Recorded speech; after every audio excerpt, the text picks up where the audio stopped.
This podcast is brought to you by JList.com.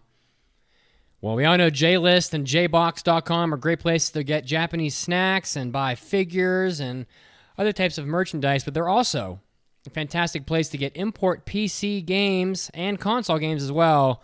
If you head over to JList, you can get best sellers like Splatoon 2, all the various Toho Project games. They have anime titles like Umineko When They Cry, Hatsune Miku, Girls in Panzer. And they have new titles as well, like Kandagawa Jet Girls, Is It Wrong to Pick Up Girls in a Dungeon, Infinite Combat, Aerial Life, Azure Lane. There's hundreds of console and PC games on JList and JBox.com. Head over there right now, browse their selection. Maybe you'll find something cool to keep you entertained, and you'll be supporting the podcast. And now, let's start the show.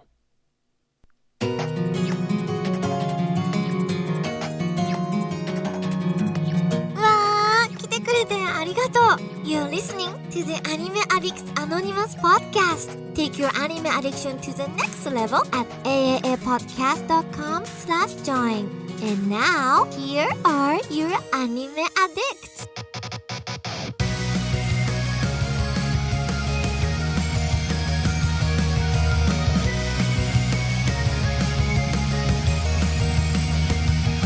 Hello. Hey guys, welcome to the 510th episode of the Anime Addicts Anonymous podcast. Good Lord. Where we are dedicated to making your anime addiction worse. Yeah. I am Mandi, joined by two other hosts. So, would you like to introduce yourselves? I would love to. My name is Mason, and I am just so happy to be here. So good. So good. So good. It sounds really weird. Uso demo iyo. So janai desu. Yeah. And I am Mitsugi, and I'm Utsotsuki, so I am just kidding. So I'm here, guys, in the flesh. Frigid week in Denver. Probably snowed 15 inches this week, and it's still snowing. But my little Kia keeps on trucking. So happy to be here. And I got my monster. We're doing red today, and with the very creative title drink, Ultra Red. I don't know why everything is ultra, so I don't know. But you are watching My Hero Academia, so I am. It's true. Yeah. So if you would like to join us, go to aapodcast.com/join to create an account, and you can get all of our bonus content. You can get hentai episodes, hobby addicts, after parties. We did a hobby addicts today where we talked about games and cutting. Well, Mitsugi's cutting. You gonna get cut. You gonna get cut right now. Yeah. Also, please go to all of our social media accounts. Please follow us on Twitch so you know when we are streaming. You can go to Facebook. We have groups there. Does anybody still use Facebook? I don't. That's what Twitter's for. People use Twitter. We have a Twitter. Yes. You guys have Twitters. What are your Twitters? I agree. Please go to Twitter. Tweet. You can go find us on Twitter. Caroline keeps you up to date with all of our stuff that is going on. And of course, please go to our Discord. That is the place to go to join our clubs and see all of the other fun stuff we're doing in our community. If you go, you can find find a button to our Discord on our website at aapodcast.com.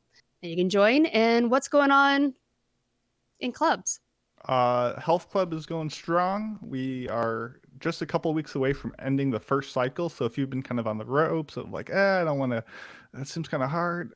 Your next chance is coming. End of February, we're starting up cycle 2. So second chances won't come like around every day. So get in on that. We also have the Anime Club where a bunch of people watch a show, they get in voice chat, and we try to talk about it, and usually mayhem ensues, and it's a ton of fun. This Wednesday, February 12th, we're discussing the first half, episodes 1 through 13 of Hanasaku Iraha at 10 p.m. EST, and it's a real good time. We also have the voting up for the next Anime Club, where you can go to the Discord and select. We're going to finish Hanasaku Iraha, watch the first season of Rakugo Shinju, or watch the first season of Yakitake Japan. So those 3 are all up for the next club. So, go get your votes in, people. And for my manga club, last week we talked about Barakamon. It was a very laid back, kind of short club, mostly just because there wasn't really like it was just a really short club for Barakamon's just very simplistic story, but it was fun. Our next one is going to be something huge. It's going to be So, hype. Please come join. You're going to want in on this because we are doing a big shonen showdown. Jump, heck yeah. shonen jump, actually. So we'll be reading Volume 1 of Drum Naruto. roll. Drum roll, please. Ooh. Volume 1 of One Piece. Oh, my. Volume 1 of Bleach. Damn. And Volume 1 of Gintama. Of course. And we'll be discussing all of them. We're going to pick which one is our favorite. It's a big showdown, and we're thinking about doing this once a quarter now, just because there's so many other shonen series that we're going to get through, like all of like the newer shonen series and some other short, like, or some others from the past, possibly Hunter x Hunter. You guys know what this means? This means tournament arc, baby. It's the Manga Club tournament arc. So join us February 19th. Come to our Discord. You can get all the information there, and it's going to be so much fun. So please join up. Speaking of shonen, I'm almost done with Dr. Stone, and it's so good. I'm just loving it so much. Yeah, it's like instead of fighting each other, they just like invent and they just like rebuild society from like nothing. It's so fun to watch them like create like electricity and all this. I'm just loving it. It's great. Well, we're just a couple of weeks out from our review of that, right? Loving it. And season 2 will be out before you know it. I think coming out later this year. Awesome. There you go. So what do we got going on in this episode, Mandy? So yeah, today we have some bunch of stuff coming up. We have our anime Shark Tank that we do periodically where you guys send us your ideas for anime. We're going to read them out and tell you what we think. And then we also have impressions, our last round 4 of impressions. So we have Infinite Dendrogram, Dendrogram, sorry, Dorohedoro, Oda Cinnamon Nobunaga, and Kuutei Dragons, aka, what was it again? Drifting Dragons? Drifting Dragons, thank you. I was thinking Dragon Drift. I was like, that doesn't sound right. That sounds like a racing team from Initial D. Yeah, Drifting doesn't Dragons. We also have the infamous Ishuzoku Reviewers impression, as well as any bonus impressions of our thoughts on the season if we have time. So, I think we got a lot to get through, so let's jump right into it, unless you guys have something else. Sorry about that. 大ニュースです。It's time for big news of the week. I just assumed there was nothing else. But there might have been. No, there never is anything else. Big news of the week is the Tokyo Anime Film Fest. Officially doesn't start until March 13th and 16th. It's a big collaboration where a bunch of people within the anime industry narrow down a bunch of titles and give awards based on television and theatrical anime releases, as well as a bunch of fan-made or non-commercialized work. And the big news to come out of it is the Demon Slayer and Weathering with You took home a ton of awards, kind of from the preliminary judging for the television and film categories, respectively. A lot of the original work category, the animation category, the background color video category, all that stuff was won by Demon Slayer, and it just shows how much of a powerhouse production it had going for it. Additionally, Makoto Shinkai won with Weathering with You and his work with Your Name, so it's no one's surprise these highly successful franchises won big at their Tokyo Anime Film Festival. So does this surprise anyone? No, not at all.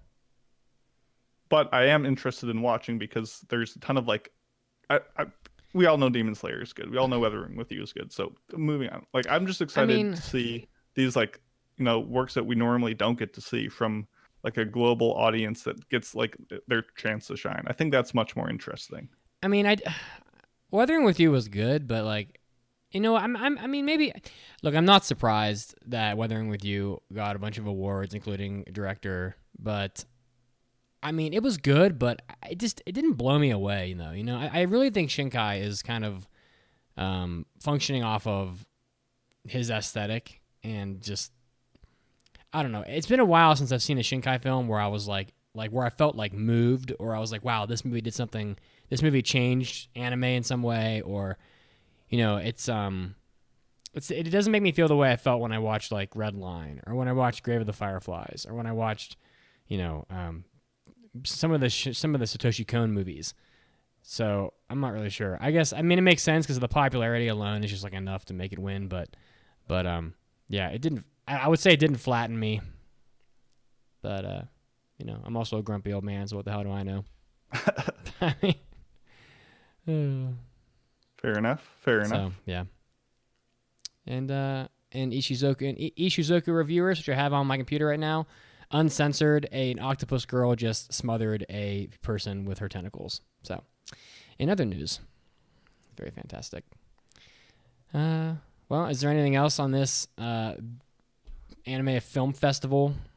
Not too much. We'll get more results of it in the middle of March when full stuff gets released. But it was just kind of like the preliminary headline thing to let everyone know, hey, there's a big film festival coming where there might be some cool either announcements or results coming from it. So stay tuned. All right, we'll move on.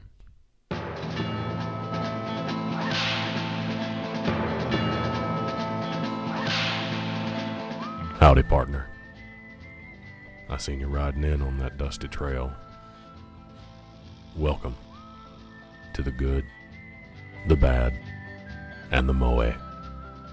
Wow, more Demon Slayer here. Demon Slayer, people would love the hell out of this anime. Okay, Demon Slayer is the first manga to take the entirety of Japan's weekly top 10. Good, wow, that's pretty impressive. Mhm. So this is I don't even think One Piece has done that before.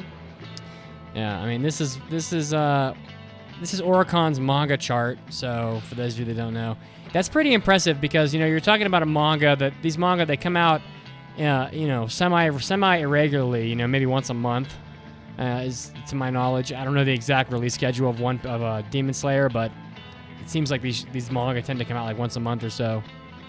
So to have 10 all be in the top 10, that means that even like really, really old ones are in, you know, at the top of the chart, which is, you know, could be something that's like, you know, the better part of a year old. So it looks like the top selling volumes that week were 17, or that were 8th, 17th, 7th, 1st, 9th, 10th, 12th, 11th, 2nd, and 14th. Wow. So in addition, the manga series claimed 11 of spots 11 and 18 with the 15th, the 13th, the 16th, what the hell? It's like the whole chart is just nothing but Demon Slayer. So, wow. Does anybody know how much of the manga the first season of the anime covered? I don't know how much it covered. I do know it has been going on since 2018 though, so they're not super old, but they have been around. Like they're not all like releases that came out this year. Yeah. I'm guessing last year.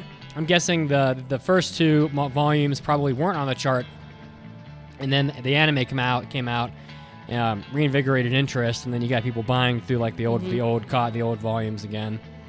Oricon estimates the franchise as a whole earned about $11 million from physical print just that week. So wow, someone's making a shitload of money. The bad, My Hero Academia author apologizes for a controversial character name.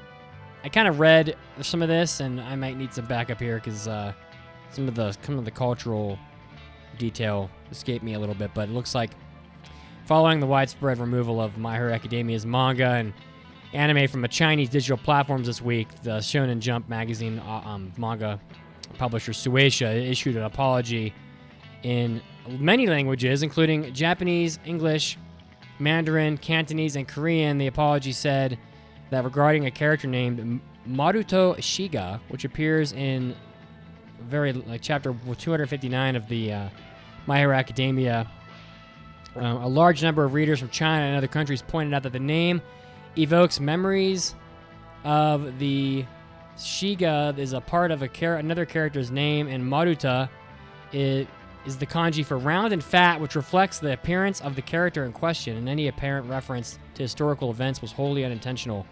But my question would be, what historical events are they referring to?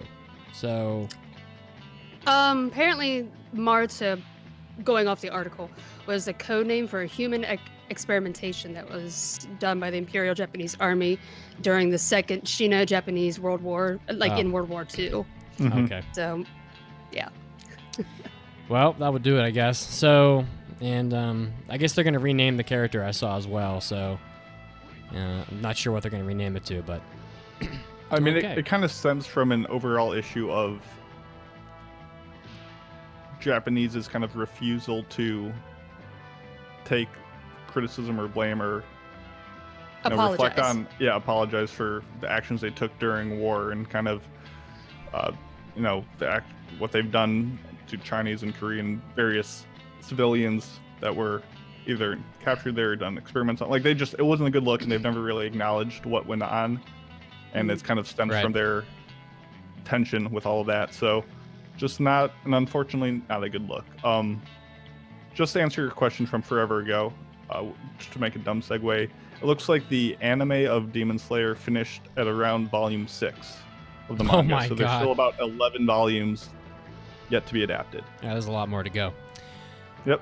For the Moe, Gintama, I saw this is pretty funny. Gintama getting spicy with bath time lottery tickets. An online retailer called Rakuten, whom a lot of you probably know about, is currently running a very interesting lottery set for Gintama called Gintama In the Bath, Both the Body and Mind are Naked collection.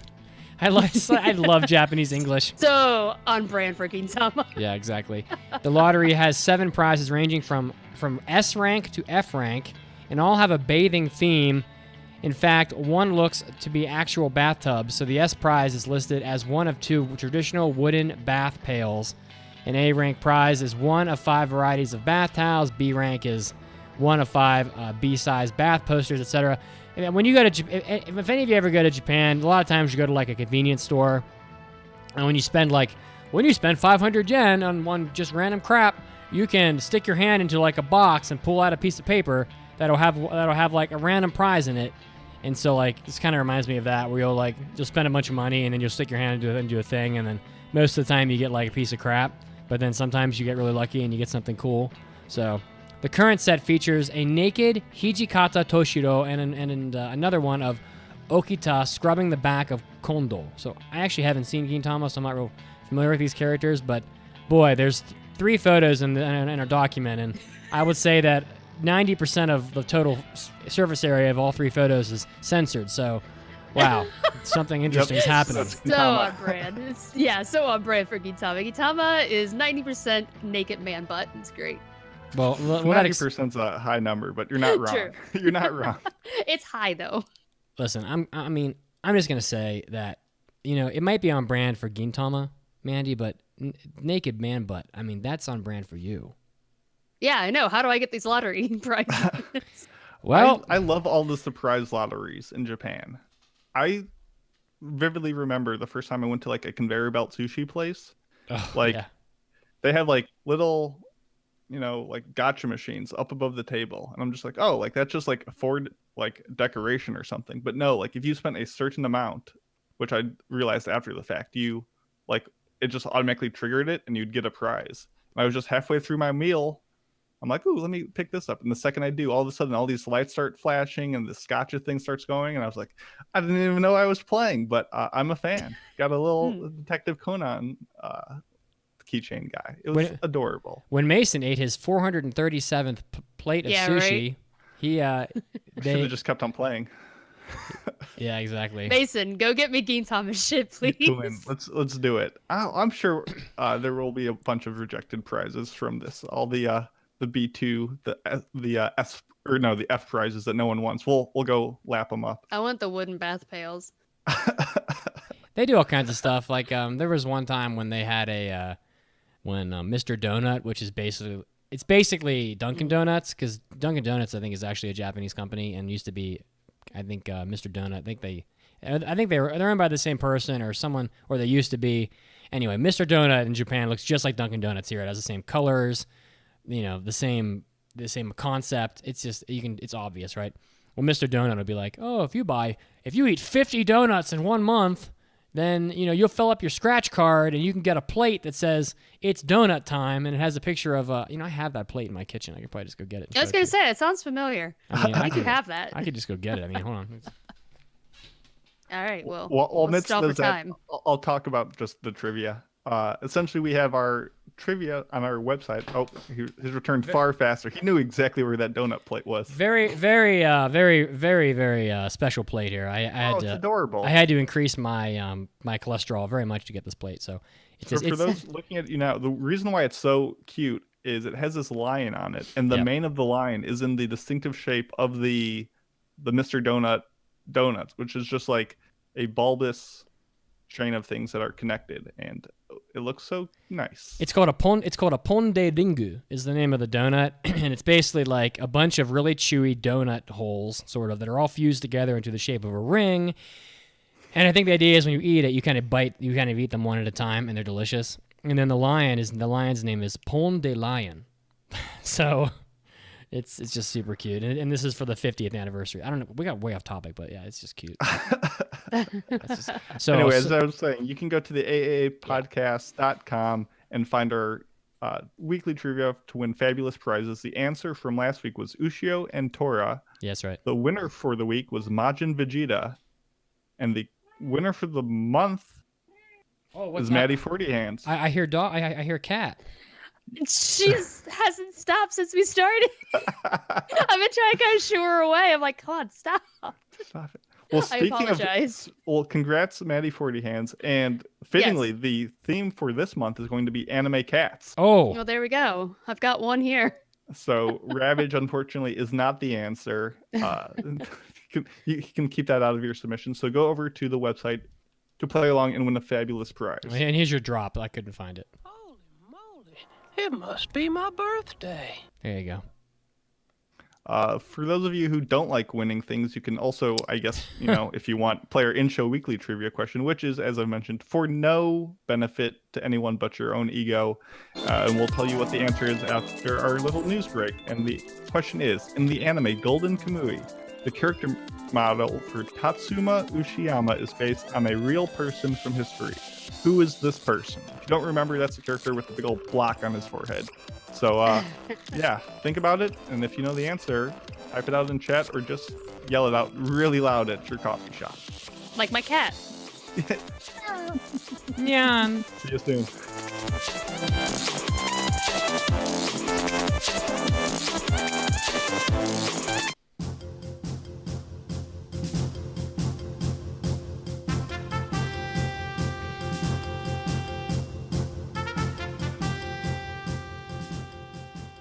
Hey, Anime Addicts, Mitsugi is here, bringing you a video game news break. Starting off, it looks like Fate Grand Order, the smartphone game, is one of the top dogs in the world in terms of sales, surpassing $4 billion in total sales as of January 2020. The data has tracked the game's progress all the way since it came out back in August of 2015. So pretty fantastic amount of sales for the video game. It looks like 81.5% of players are in Japan, 10% or so are in China, and about 4% in the United States. In 2018 alone, the game made $1.2 billion from user spending. So pretty big title, Fate Grand Order. If you're a fan of smartphone games, you might want to go give that a try. It seems to be having a lot of buzz. Next up, Sony PlayStation fanboy Mitsugi here to announce that the PlayStation 4 has now broken the 109 million units sold mark worldwide, bringing it to number 4 all-time in terms of console sales, behind the PlayStation 2 and then the Nintendo DS and the Game Boy. Probably will surpass the Game Boy before it's all said and done, but will fall short of the PlayStation 2 and the DS, which are both above the 150 million units sold mark. And probably expect some pretty good sales for the PlayStation 4 up until winter this year when the PS5 is supposed to launch, and you'll probably see sales peter off at that point. But console sales might see a spike when the remake of Final Fantasy VII comes out this spring. Speaking of the remake of Final Fantasy VII, it is set to launch on PlayStation 4 on April 10th of this year. Get your pre-orders in if you want to get the game. And the game is said that it will be exclusive to the PlayStation 4 for approximately 1 year until the 10th of April 2021. So if you're a big fan of Final Fantasy VII, you're going to want to get your pre-orders in there so you can get all of the extras that come with the title. Lastly, as we round out our video game news break, Nintendo has announced that it's ending Nintendo Zone and Nintendo 3DS station services in Japan. So this is going to be happening on February 28th. They're going to be removing the 3DS stations as needed. And for those of you that don't know what these services do, the Nintendo Zone is a service that allows users to connect the Switch and the 3DS to internet access points that contain things such as demos and in-game DLC. And there were Nintendo 3DS stations that had kiosks that would allow users to access content such as videos and game information. So they're going to terminate this service towards the end of February. If you are a fan of this, get your fill of it because you've only got a couple weeks to go. This is Mitsuki, and this was your anime news break. And now, back to the podcast right now.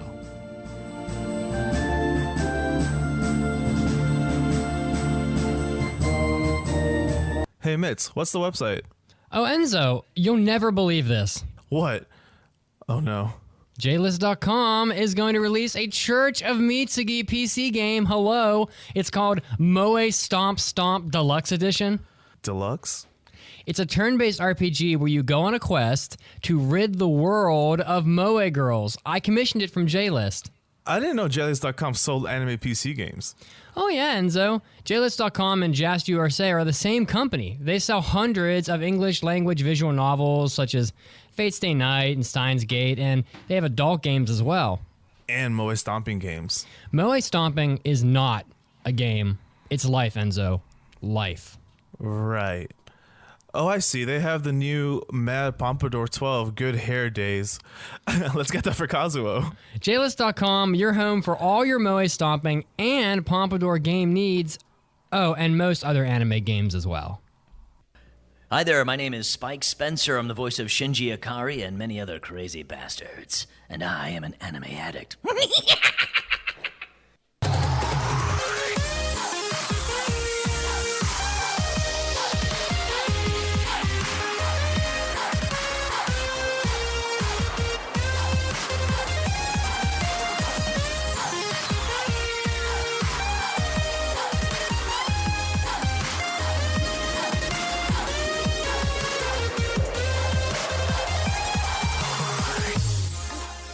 Welcome back to the podcast.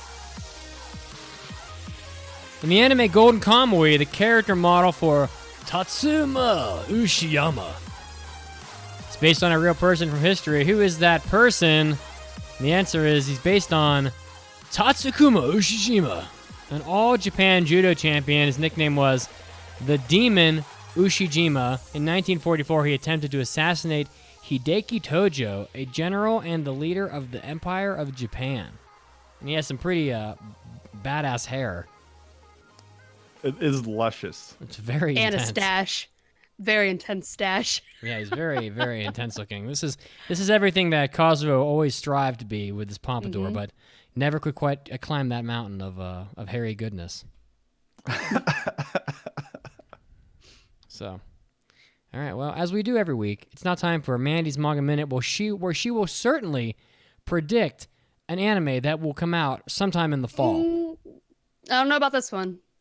Well, We'll see. don't make me a liar, Mandi. And now, let's take a minute for the Manga Minute with Mandi. This is Mandy's Manga Minute, where I take a minute to tell you about a manga and help you find something new to read. And this one is called Dream Fossil.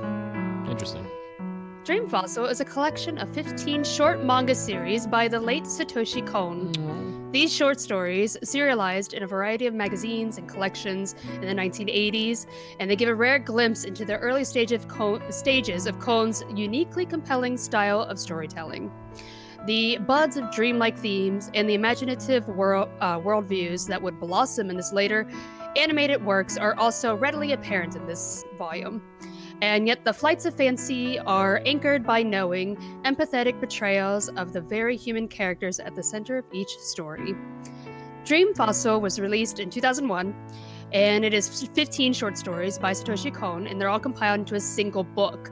And this book here that I have here, if you're watching live on stream, it is 414 pages long, so it's pretty thick, but the large pictures and sparse dialogue makes it pretty fast to read. To be completely honest, I would only recommend this to those who are interested in Satoshi Kon's evolution. The short stories have very little in common with each other, but they're like just basically snapshots of different people's lives, and they range from robots to baseball to ghosts and many other seemingly random subjects. And the short stories were created long before Satoshi Kon became a director. They're presented in chronological order, from the first story having been created in 1984 and the last one being created in 1989. And through these stories, you can witness how his art, his paneling, and storytelling evolves. And the first few stories were honestly very difficult for me to get through. Oh, maybe not very. They're a little difficult for me to get through because it's very fascinating to see how much he improves over the course of the book. Because the very first couple of them, the paneling is a little weird. Like, I don't know, they were kind of hard to read. But although the art and paneling can be a bit trying at times, you still get a sense of how Satoshi Kon is able to capture the complexities of people's lives, places, and events. And I do recommend it for fans of Satoshi Kon and for those who just want to get a taste of some more of his works for one last time. Oh, And I think I did hear that they're trying to make this into a movie or something a long time ago, but I don't know if that ever happened. I sure hope Like, so. I don't know if it's still being planned. I don't know. I assume you would still recommend Opus over this, though, if you hadn't read any of Yes. Satoshi Kon's works? Highly recommend Opus over this. Although I think Opus he was working on after he became a director, so I think his Correct. That was Yes, I think- way later in his career. Yeah, I think he improved vastly before, like from Dream Fossil days up to Opus. So yeah, I definitely recommend Opus over this if you're wanting like a really solid manga. Dream Fossil, they're mostly just short stories, and but it is interesting to see how he improves over time. From like the first few stories, I was like, ooh. But there is one story in here about like a family that lives with ghosts, and it's kind of a comedy. It's like really funny though. They're like some of them I did really enjoy. They do vastly improve over time though. Very nice. Oh, Satoshi Kon. He's just... Yeah, I mean, he was so young. Like, he had so many movies left to give. So it'd be Yeah. nice to see them take some of his other works that he had done that weren't quite as, in the spotlight as things like Perfect Blue and Millennium Actress, and give us a little Yeah, more. Was he 45 when he passed Oh, my away? He was pretty goodness. young, wasn't he? I mean, yeah, he died of cancer, I believe. He was 47. So, I mean, he probably had 10 more movies in him. You know what I mean? So, Sorry, I was laughing at chat because someone said Dream Fossil, is that a dinosaur dating game? it does sound like it. Mandy's like, I wish. I wish. I've read enough Steel Ball Run. I wish. That's so funny. Yeah, so. All right, well, shall we move on to the war that never ends? Let's. Because in this land, it's fire and brimstone all the time as people take to arms to fight for their waifus. In the game of waifus, you either win or you are late to anime school. Cake will be thrown, ice cold tea will be served. Who will be top in the class and who will be flunked in Mason's Waifu Wars? Hello, everyone. Welcome back. Continue the theme of February with Cooking Gals. And, I got a little special edition one for this episode. Because the character I want to talk about is from the movie called Ride Your Wave. And this is a movie by one of my favorite directors, Masaaki Yuasa, who's done Ping Pong, Devilman, and everything good in the world. But it comes out in North American theaters not too long from now, February 19th. You can go and actually watch it on the big screen. So, in honor of that, let everyone know that it's a thing. I figured, I'll choose a nice character from that movie. So the movie is a charming relationship between two characters. First, you have Aoi from Danganronpa. Hinako, and she's just this adorable, lovable surfer who's a bit airheaded, but has a free spirit and is a joy to watch. And through circumstances, she begins a relationship with the dependable Minato. This movie is pretty enjoyable. It's just bursting with life and colors. Yuasa reins in his sometimes overly unique designs to present an appealing film that anime and non-anime fans could enjoy. Like, the concept, presentation, and themes don't require any knowledge going into it, and it's not like a hard watch. It's definitely like pretty family friendly. So you could even bring people to go see that. It's got a little bit of fantastical elements at play, and a song that's a little repetitive. But besides that, it's a pretty solid film that I would place right in between like The Night is Short and Lou Over the Wall. Like it's a good time. In it though, Science Saru, the studio who produces it, really gets to have a field day with some of the scenes that are beautifully done. But none so does this happen than the realistic cooking shots of Minato, because Minato, the male character, is definitely the husbando of the week. He is so good. I mean, I don't want to spoil too much about like what makes him a husbando besides his reliability, but he's always looking out for the future. And an important trait he has is that he has like a deep interest in the hobbies of his partner, and that kind of helps forge the initial bond and gives him a whole lot of depth and like care that he has for the world around him. But boy, this boy knows how to cook. He makes this like French press exotic coffee on the beach and like is explaining the science behind it, how like the carbon dioxide is what gives it the foaminess. And he like pairs that perfectly with like egg salad sandwiches. And you see him like on the beach, he's doing all this cooking. And it's amazing. It's like the thing where the egg is in the rectangular pan and he like presses it up against things so it keeps that shape and everything. This boy's chowing down on burgers and like knows like statistically the best way to eat desserts. Like it's like, oh, if you actually cut out this section here and realign it, like he's definitely a foodie after my own heart. And I was just love gonna it. say, I wish I was as cool as this boy. Like I often tell people, like, do you guys know the best way to eat a cupcake? No, please tell me. The best way, here you go. Here's some big brain food science for you guys. You have the frosting up top and you have the cake part at the bottom. Yep. What you do is you hold the top part of the cake part and use your other hand to rip in half the cake part, and you put it on top of the frosting, so you have a cake frosting cake sandwich. Not only is that better because now you can eat it with one hand, and you no longer get like frosting like gummed up on the underside of your mouth because that's where all the frosting is. But now you have like layers of protective cake so that you no longer like make a mess and have frosting it all over your face when you're eating it. Now you just have it all over your fingers. No, because it's between the sandwich.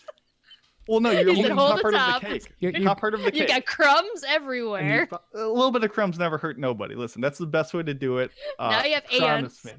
me. Cooking video win. I will show you guys how to do it, and you'll be like, "Wow, man, this changes the game." It sounds like just like a hostess kind of cake. Teach me, sensei. But it's so much better. Well, it depends on the quality of cupcake. But anyway, this guy, he makes so much stuff. He makes amazing omu rice. And it has like the perfect scene where like they flop it over and like cut it, and you just see it pool and pour over everything perfectly. It doesn't get much better than that. And all right, look, for people that don't know what omu rice is, this is a Japan only thing. It's basically like they make like a fried rice with maybe some chicken, some peas, some carrots, whatever, whatever you put in your fried rice, right? And then they take like the thinnestly cooked like they scramble an egg and they cook it real thin, almost like a crepe thinness, and then they'll literally like wrap the rice in the egg and make like, I guess it's like it's like an omelet full of rice, except it's oh my god, it's a good. reverse omelet. It's a reverse omelet. Yeah, essentially, you put all the ingredients below the egg, and then you break the egg essentially over top of it, and it just melts into it. That's so good. And then they pour ketchup all over it and just ruin it. And then I'm so overwhelmed by it that our opinions on ketchup. I am not a big ketchup fan. But I'm not a fan of ketchup. I can't even take the smell of it. Anyways, listen, if Minato drew a heart in omu rice, I would chow down on it. No questions asked, because boy, he's perfect. He's amazing. If you go watch the film, which I encourage, Blue Ringed Octopus Chan is by far the best waifu in it. But that's for you to find out. But definitely check out Ride Your Wave, and Minato is definitely a top tier husbando from it. Is that out on Blu-ray yet? No, it's coming in theaters. Mandi was out when I introduced it, but next on the 19th, it's coming to theaters. Yep. Okay. And I'm planning on going to see that at Movie Tavern. Movie Tavern is the shit. It is the shit. Plug. Yeah, I mean, I've been going every week, seeing a new movie every week. And Damn. boy, you get like a dinner for two and the movie tickets and a free popcorn on Tuesday for the price of just 2 normal movie tickets. Oh, that's awesome. It is awesome, and they have all the anime movies. They do all of them. And I'm telling you right now that like it's very important at a restaurant when you're eating omu rice to have the ketchup bottle on the table, because at some point, and I know it's a little embarrassing, but at some point, I will be so enthralled by my omu rice that I will just lay flat on my back across the table, dinner guests be damned, and just spread the ketchup all over my naked chest. Oh, no. It's just fantastic. I just can't stop it. Well, if you go watch the movie next, I want to hear your thoughts on how good the omu rice looks, and you can validate my decision. Yeah. But no, Minato Hinagashi. That's the waifu for the week, people. Respect. My cooking husbando was Hishikata from Gintama, because I was like, man, a guy who just pours Mayo mayonnaise on on his everything. salad, and I was like, that's a man who means business. There are so many bad cooks in Gintama. It's almost great. impressive. Yeah. All right. Well, we do our Shark Tank. I guess it's been like 3 months since we did the last one. We had a lot of we had a fair amount of submissions, so it only makes sense that we do another Shark Tank. It'll probably be a little while before we do another one, but without further ado, should we just jump right into the tank of sharks? Let's do it. Yeah. And play our little fancy drop here. Who are the sharks? They are self-made business experts worth billions. Mitsuki is a self-proclaimed holy man and world-renowned enemy of moe girls. Raised billions for his church through the Kick the Filth into the Pit of Hell Foundation to lead the fight against moe. Mandi, a shrewd venture capitalist who made a fortune selling her anime boy butt hug pillow company for $4 billion. Enzo, rock label mogul and shrewd negotiator, made millions when he founded the only rock label for nudists called Nudist Peach. Mason, after becoming bored with winning food eating contests, he turned millions into billions with an investment into his own social media platform, HotTakes.com. These are the sharks, and this is Anime Shark Tank. Takes.com. That should be my Twitter name. I was gonna make it for you. I know, and just be like 51% snobbery, 49% elitism. That's about right. Yeah, The math checks out. I'll allow it. Someone in chat was like, Mitsuki's the only one rocking. Look, he's the only one who has energy. I'm telling you what, it's just... He's got the ultra red coursing through his ultra red veins. Exactly. Oh, I got this ultra red. Yeah. Oh, yeah. So good. It's because I've just been talking about food, and now I'm saddened for how much of it I want to go eat as soon as we're done. So I need fuel. Yeah. I have done nothing. It's always around this time. I'm like, man, I'm so hungry right now. I just want to eat. My heart's about to explode, people. I've done nothing but drink caffeine all weekend. I had several cups of coffee yesterday morning at a diner having breakfast. Then I grabbed a Monster Energy drink with my girlfriend on my way to my cousin's house to play D&D. Then my cousin was serving coffee, so I had more coffee. And then this morning I woke up and I was having breakfast, and I went out and I drove in the friggin' snow while it was snowing just to go get coffee at Dunkin'. This explains a lot. Came back, and now I'm having more Monster. Woo! Oh my God! Someone call me I'm an waiting ambulance. for the Futurama moment where he reaches like his 100th cup of coffee and like time slows down and he like You call me an ambulance, please. All right, guys. Well, this is Shark Tank, where we're going to read concepts from ourselves and from our listeners. We have about 13 total to get through. And then, if we like your idea, if we think it's going to make money, if it's going to make me rich, then I love it. I'm gonna wallpaper my bathroom in $100 bills. I'm gonna get my toilet made out of gold, and I'm gonna love it so much. And if it's not good, well, we're gonna feed you to the sharks. I'm gonna play mean drops from Mr. Wonderful from the TV show. So that's how it goes. So don't take it personally. But I think we should jump right to our listener submissions first. What do you say? No. I'm doing No. ours first Oh, no. because this They time, try so hard. For too long. because last time we did the listeners first and we never got to ours, and I like my idea, even though I think probably no one else Mine will. is bad. Mine's bad, and no one will validate our decisions when they hear how bad our ideas are. And, Yeah, exactly. And listen, I want everybody in the chat to kind of chime in. You know, if you want to have opinions on like how good our, Yeah, ideas you guys are the sharks at the beginning now. Oh shit! So let us know in chat now or Discord or Twitter later. Yeah. At least how bad Mitch's idea is. Okay, so it could be Lay it on terrible. us, my dude. I I liked actually it. like Mrs. So I liked it before. We'll see if I still like it. It's called Kotatsu Time. It's a variety TV show. Maybe 13 episodes, but this is like an idea that I think could just go on for a long time. So picture this: cute female host of the Kotatsu Time animated TV series sits down around a kotatsu. Maybe has like tea or whatever, or, whatever they're having, little maybe onigiri or whatnot, with the anime likenesses of real-life celebrities from Japan, Korea, or other celebrities recognizable to Japanese audiences. So you'd have like boy bands, pop stars, movie stars, voice talent, politicians, and they're having an interview about the hot item of the day, what they have going on in their professional lives, etc. And then, of course, like the voice of the anime character would be the famous person. And then, of course, the anime girl, the interviewer, is... It's going to be one expensive as fuck This- anime. This is just anime news. This is just anime news. It's going to be very topical, and it's not going to hold up for repeated watching. Will you just let me finish, please? No. Gosh. So the selling, I think the selling point is obvious. Large audiences will tune in to watch this series to see their favorite celebrities and personalities. National cultural appeal on TV in Japan.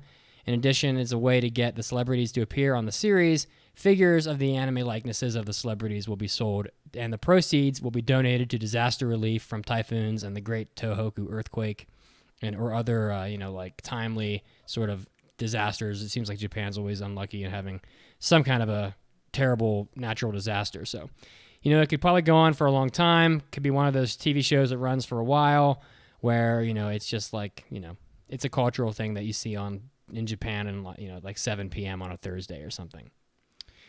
So what do you guys think? So you're getting Japanese and Korean celebrities? Does this mean you're trying to get BTS in here? Yeah, let's get some Then I'm in. BTS. Let's get some BTS. There's plenty of room around this kotatsu.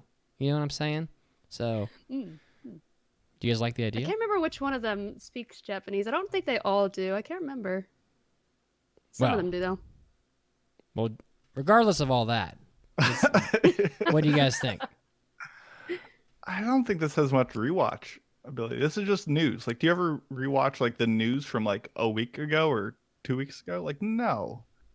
Like, I don't know what they are gonna talk about. I don't know. It just seems like anime news, and I think it would be popular with like nighttime audiences, but it's not gonna. I don't think it's gonna sell. I don't think. The it's hot item of the day. So is it like real stuff, or are they just making shit up? No, real stuff. Like, it's almost like how like Jimmy Fallon or somebody will have a movie star on, and they'll talk about like something in their life, and then they'll promote a movie that they've got going on. Except instead of Jimmy Fallon, it's your anime girl host, and then like the anime likeness of the famous person, and they do something similar.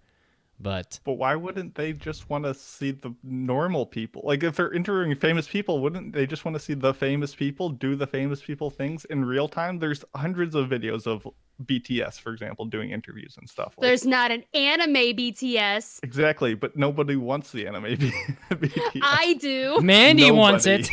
it. You know what? I think it would kind of be like, do you guys ever watch Space Ghost Coast to Coast back in the day? Mm-hmm. And they'd have like, Yeah, I did. They have like It's a while. they'd have like mostly unknown celebrities on Space Ghost Coast to Coast, and he'd like make fun of them and pretend and threaten to blow them up, or whatever. So it'd be kind of like that, in a way. But I'm hearing Mason doesn't really like the idea. I would watch it. He's not sold. I think it's just going to be expensive as fuck to get all those celebrities to do it.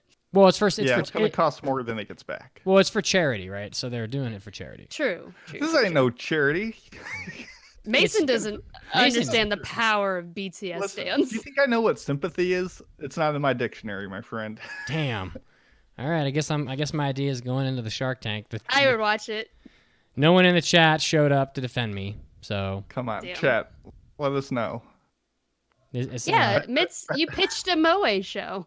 It's not Moe. I didn't say she was a Moe girl. It's a slice of life. Cute female host. Canceled. I disapprove.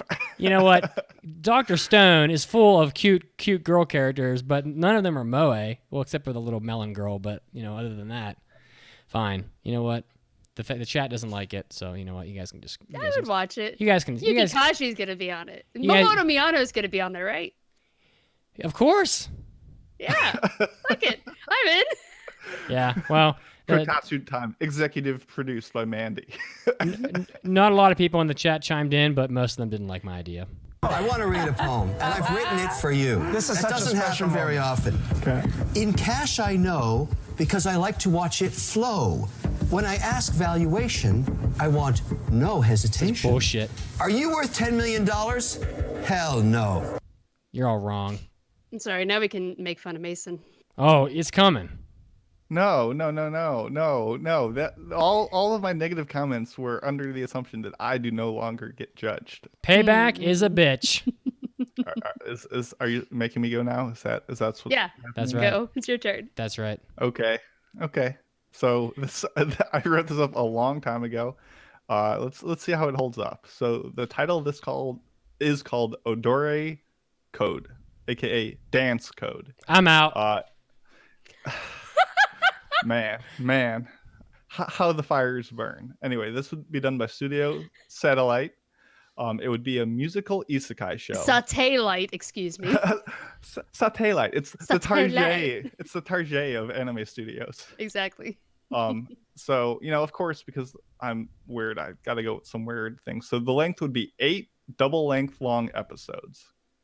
The premise is it's an isekai where 4 NEETs of different persuasions are pulled into a typical fantasy world. They're all like happy and they're rejoicing over their fortune to finally put their gaming skills and RPG knowledge to productive use. Because they've all seen a bunch of isekai. They know like how the systems work, but they soon come to a shocking realization. Everything in this world, from political negotiations to haggling with shopkeepers to fighting off monsters, are all decided with dance battles. So our hopeless nerd heroes must learn how to master, quote unquote, the rhythm of their hearts and band together to gain enough renown to make it back home. So it's like you get these out of shape, unathletic, dorky nerds who are all ready to, be hashtag elite gamers. And no, they've got to turn into isekai idols. And, we're just putting all of the genres into one mixing bowl. So essentially what's going to happen is, because they're double-length episodes, the first half of the episode is going to be like the problem or thing that they need to solve. And then kind of like, like the MTV or VH1, like those dancing competition shows, like the viewer is going to follow along as like these helpless heroes have to learn the basics and like learn the moves. And you could like join them for dancing. At the very end, there'd be like impressive Sakuga and like some terrible CG monsters. It's what everybody wants. It would trick people with some hype commercial material, but then when they actually watch it, it'll be like, it doesn't look that good. No, it'll be fine. They'll love it because the music will be banging. Everyone's going to be doing the dances, and it'll be perfect for like DDR stuff. Like they're going to sell that to all the machines and rhythm games and stuff. So you get all that. You get obviously your typical merchandise. You get a lot of collaborations for soundtracks and instructional material, like people did the workout material. But yeah, so essentially there's going to be a bunch of like fan videos like of people doing the dances on YouTube, and that's going to keep the word of mouth going. So I think it's got a lot of potential for memes, and it'll appeal to all sorts of ages. That's what Mason's really into, the memes. Does this make memes? This will make memes, but genuinely have some good music and get people hyped at the same time. Look. I saw that, what was it, that Sword Art Online movie?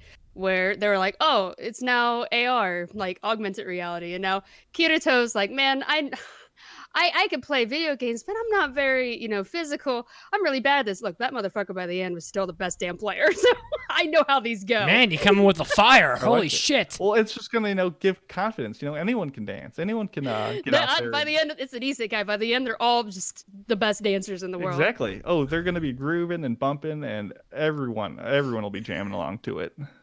Chibi Rob in the chat says Limbo Horizon instead of Log Horizon. I can dig it. And oh yeah, look at that. Sandy D Pro in the chat backing me up says BTS can even get involved. It can be like. How are you going to afford that, Mason? Yeah, Mason. This sounds expensive. Okay. I mean, I don't know. That's season two. That's an OVA material. That's the movie of the follow up, because this Rising of the Dance bringing Hero. in all sorts of money. That time I got reincarnated as a line dancer. I can listen. No one's done the Idol Isekai crossover yet, and this will put us on the map. What do you think, Mandy? I don't know. I'm thinking. I don't know. I'm. You know what? Fuck it. I'm in. Hell yeah. It's an isekai. Isekais always fucking sell. Exactly. You know what? Even though Mason, you didn't like my idea, and just generally dislike a lot of things, except food. Mm-hmm. You're great. I should have made mine a food anime. What am I thinking? I don't know. Idiot. We wrote these so long ago. You know what? I'm just gonna say I'm in because I'm a nice guy, and I want you to remember. Yeah. And I want you to remember that, because in the end, karma always comes around, and I'll get mine. Okay. But really, I'm gonna go with Mandy. I think it's an isekai show, and and as long as you're not stealing dance moves from YouTubers and stuff like that, getting in trouble for it, it could be a lot of fun. Could get people doing like the Haru Hisuzumiya dance, at anime conventions. And ultimately, though, it seems like every isekai makes a ton of money, unless you're Infinite Dendrogram, because I guess that's a VR MMO game. Never mind, you're right. All these isekais make tons of money. I'm in. Screw it. It's got everything. It's got everything a man could want. But you remember. You remember this day. Remember this day when I was there for you, even though you took a big dump on me. Mess home. Listen. We all have to go through the fire to appreciate when I actually like something. You'll be like, wow, I really earned it. So all right. Let's make you the best you can be. So you're welcome. How to not summon a dance lord. No dance, no life. Of course, exactly. I think at the end of the day, we're all just waiting to hear Mandy's idea, because no one, really... mine's terrible. Oh, do I need at least not get rewarded with a sympathetic drop of me succeeding in life? I don't have any happy drops, only sad drops. No, only bad. Oh, dang. You could drop the one about me shitting on his face. Or Sarah shit on his chest. Or you could not. Shitting on his chest. Yeah, there you go. Wow. Well. Oh, I think it was face, wasn't it? I'm gonna shit on your face. I'm gonna shit on your face. There it is. There you go. There we go. I guess that's the drop I wanted all along. What's your idea? Mandy, what do you have for us? Y'all went way further than I did. Mine was also from a while ago. I've completely forgot what I wrote, so this is as new to me as it is to you guys. It's apparently studio is A1. I don't have a title for it. I'm so sorry, but how edgy, how new wave.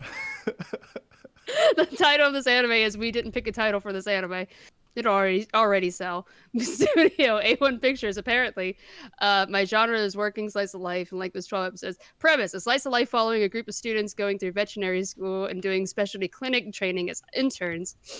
My sister once asked if there were any anime about veterinarians, and I couldn't think of anything at that time that was dedicated to that profession, which surprised me. And so this working slice of life will not only be educational about the process of becoming a licensed veterinarian, but also highlights the good and bad parts of the job, highlighting the happy moments involving new puppies or kittens, helping them grow up healthy, and the appreciation of the owners when you save an animal's life, and also the hardships, like being scared to euthanize an animal and always second-guessing your decisions. It would be an equal mix of sweet, heart-swelling moments and drama to help spread a better understanding and appreciation for those in the profession. I don't remember writing this, but apparently that's what I came up with. Is this going to be like full-length episodes, or are these going to be like Yeah. 5-minute like instructionals? Like, hey, if your cat is suffering from this, it might be that. No, it's like a drama about veterinarians, not like telling you how. It's not like telling you how to be a veterinarian.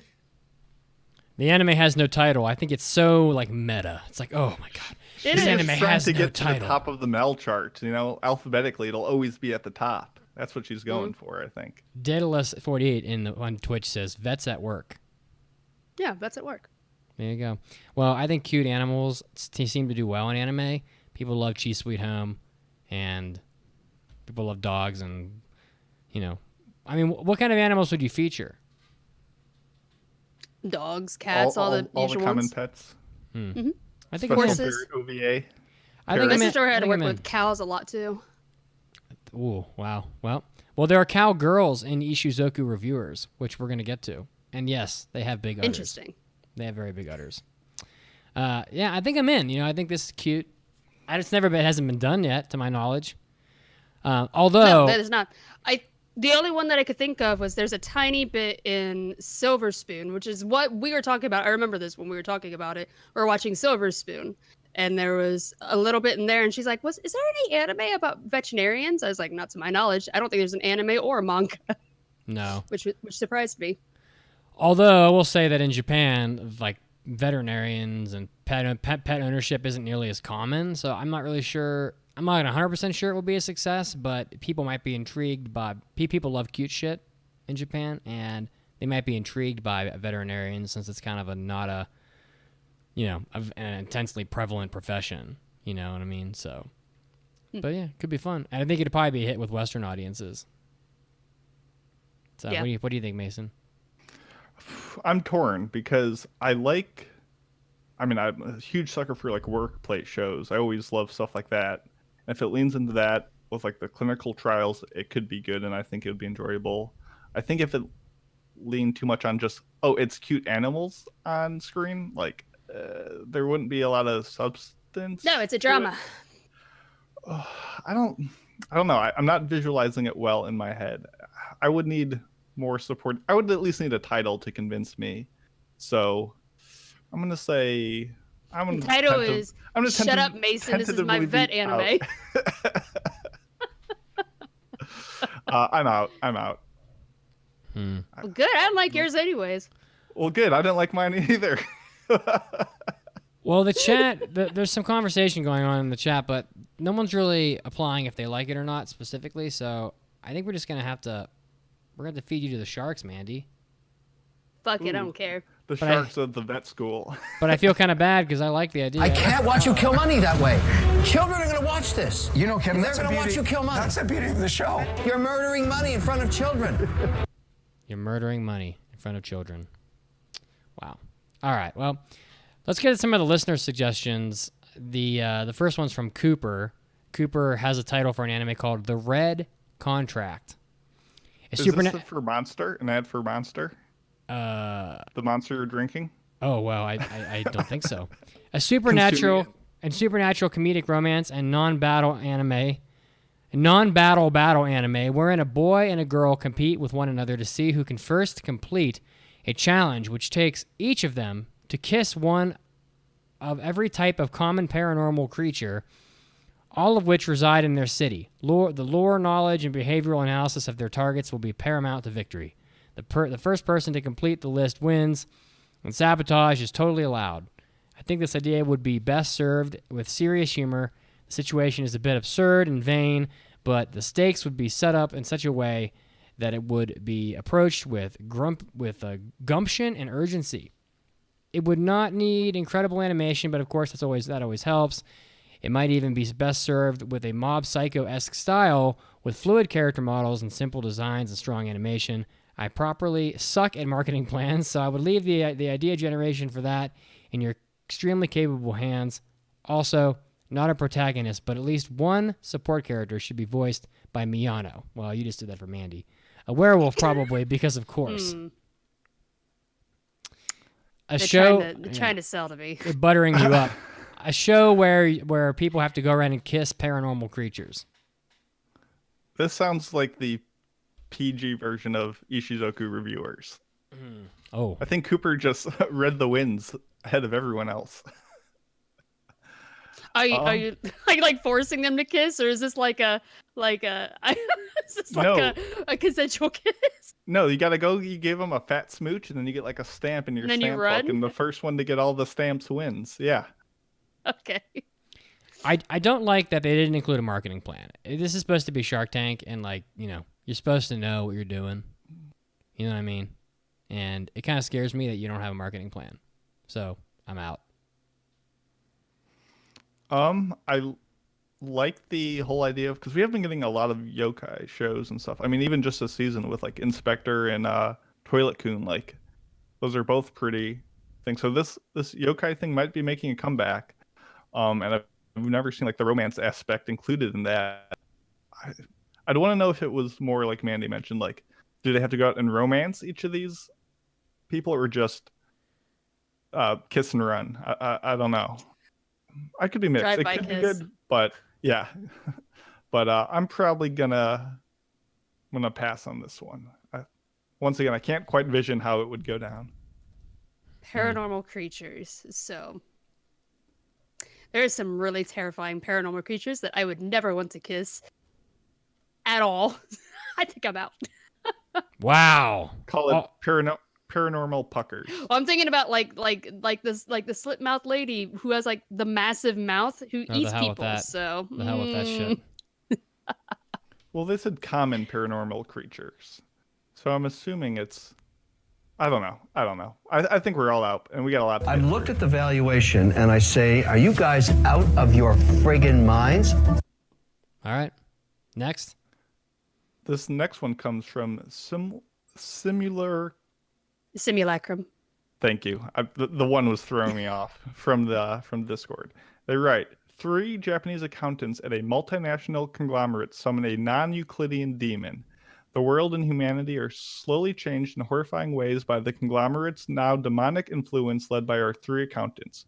Character designs must be beautiful men and women. 12 episodes, preferably airing in the fall-winter season. If the show does well, then another 12 episodes, or depending on how it is written / ends, it should not be continued. Profit.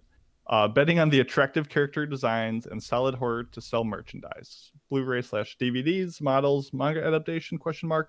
I'm not good with names. Maybe my friendly AAA host could lend me a name to this. Man, going with the Mandi approach of Interesting. what name? So it sounds like it's 3 accountants summon a demon. What does non-Euclidean mean? Has anybody heard that before? I have, Well, what does that mean? but I'm not Mandy's really... gonna look it up because I'm just gonna Google. Yeah. Yeah. So I'm guessing these accountants just shape the world for the negative. Like the demons take over the corporation and use like their demonic influence to drive the conglomerate in a dark way, I guess, like Shinra I think it's Corporation or just- some shit. I think it's just taking over the world. I think it's like demons now invade the earth, and the accountants are at the helm. I'm not really sure how it all works. I think they just watched the demon show where he works at McDonald's and got inspired by demons and comedy. I'm not too sure. I have no idea what's going on here. Yeah, I don't know what the appeal is. It's kind of tough for besides me to stand behind it. Man. I can't Yeah, I really. think we're both out. I can't really wrap my head around the concept because the description of it's just not quite good enough for me to really have a good sense of what the hell's going on. So I think I'm out. Mandi? Yeah, I think I'm out as well. All right. I was trying to look up I don't know. I was just trying to look up what it could possibly be relating to, because apparently Escher had an angels and demons and hyperbolic geometry. I mean, Sorry. Euclidean stuff is usually used like in mathematics. Yeah, that's what I was thinking. I don't know how determine like stuff outside the realm. So I'm thinking like Cthulhu or like those kind of like paranormal things, which is Oh, like how the world gotcha. gets like warped and distorted. But I don't know how like them being accountants and why they have control and how. Yeah. Is it a funny show? Is it a nightmare show? Like I'm not. There's really nothing to go on. I think it it could be fun if you workshop it, but we need more. So I think we should keep on trucking because we have a lot. I can't tell you how many people come to me and say, if I can get 1% of 1% of the billion, zero from zero is still zero. All right, next. All right, this one is from Mineta Kaminari's biggest and possibly only fan. What? You're not wrong. Okay. Mineta, isn't he from My Hero Academia, the grape kid? Yeah. Oh, he's terrible. Wow. Yeah. Well, we finally have his only and biggest fan. So I'm back again with a not so half-assed idea that I like that word, shittily wrote in my first year of college. This anime, however, is a music anime like Beck, Mongolian Chop Squad, but instead of a badass rock band, it's a story of up-and-coming Japanese rappers living in Osaka, and all different ages and at different points of their lives. It centers around three strangers at first who bloom a friendship through music. We have Tatsumi Akehago, a vagabond who lives in the love hotels in Osaka because he has nowhere else to go. Can you live inside of a love hotel? I think they'd kick you out, wouldn't they? He just moves from room to room. Yeah. It sure would be expensive, but I don't see a reason why you couldn't. I don't know that you would want to live in a place that's like surrounded by fish Maybe he tanks. just knows proprietor and like, hey, if you have any open rooms. Going on, he goes down to an open karaoke bar in the downtown area every Wednesday night and sings old American funk songs and 90s rap music from various regions. One day, he bumps into two young high school friends, Shoujo and Mugen, who aren't paying any attention as he's walking down the street and accidentally bump into him, mixing two CDs each. Oh, they mix their CDs together as they fall. Sorry, it was kind of hard to read. That they each made for fun. They accidentally mixed their CDs. Shoujo Mugen's was a Japanese-style rap and punk mix that had Mugen making the music while Shoujo was on vocals. The CD Tatsumi had was mostly his own vocals over generic drum beats and guitar samples. After both parties listened to each other, a journey arises the next day when they meet at the same open karaoke bar, and a friendship/mentorship begins. I'm only asking for 10% of a dinner cooked by Mitsugi for this idea. It's a very cheap anime. Music and figurines are going to be the main merchandise selling point. 25 episodes and a one full season mixed with OVAs, mangas, and possibly more. Accept me as I am a Mineta fan, but also an anime addict. Thank you. You know, I'm going to be honest. I'm a little tired of the music show idea. I've seen a lot of these lately. And seen a lot of them. Enzo isn't here to defend himself. I know. I've seen a lot of them lately, and they just, I don't know. I just not interested in them anymore. They're not really doing much for me, and honestly, I don't think anybody else really gives a shit either. So I'm out. I do. I think it sounds cool. I'd watch this. I really like the concept of this happening in Osaka. I feel like that city has such like a unique style and swagger to it that being like rappers in that region could be super cool, especially with how inspired by like Western works that city can be. So I think it's a cool setup. I don't think it will be successful. Music shows tend to not be like standouts. But because it's such a cheap thing to get this idea, 10% of a dinner that I don't even have to cook, I might be tempted. It's in your hands. Yeah. I also think it's interesting that I'm trying to think, we don't have many anime about Japanese rap groups, so that's interesting to me. At least I'm trying to remember. There is the the big anime boy like rap groups that were like was called Hypnosis Mike.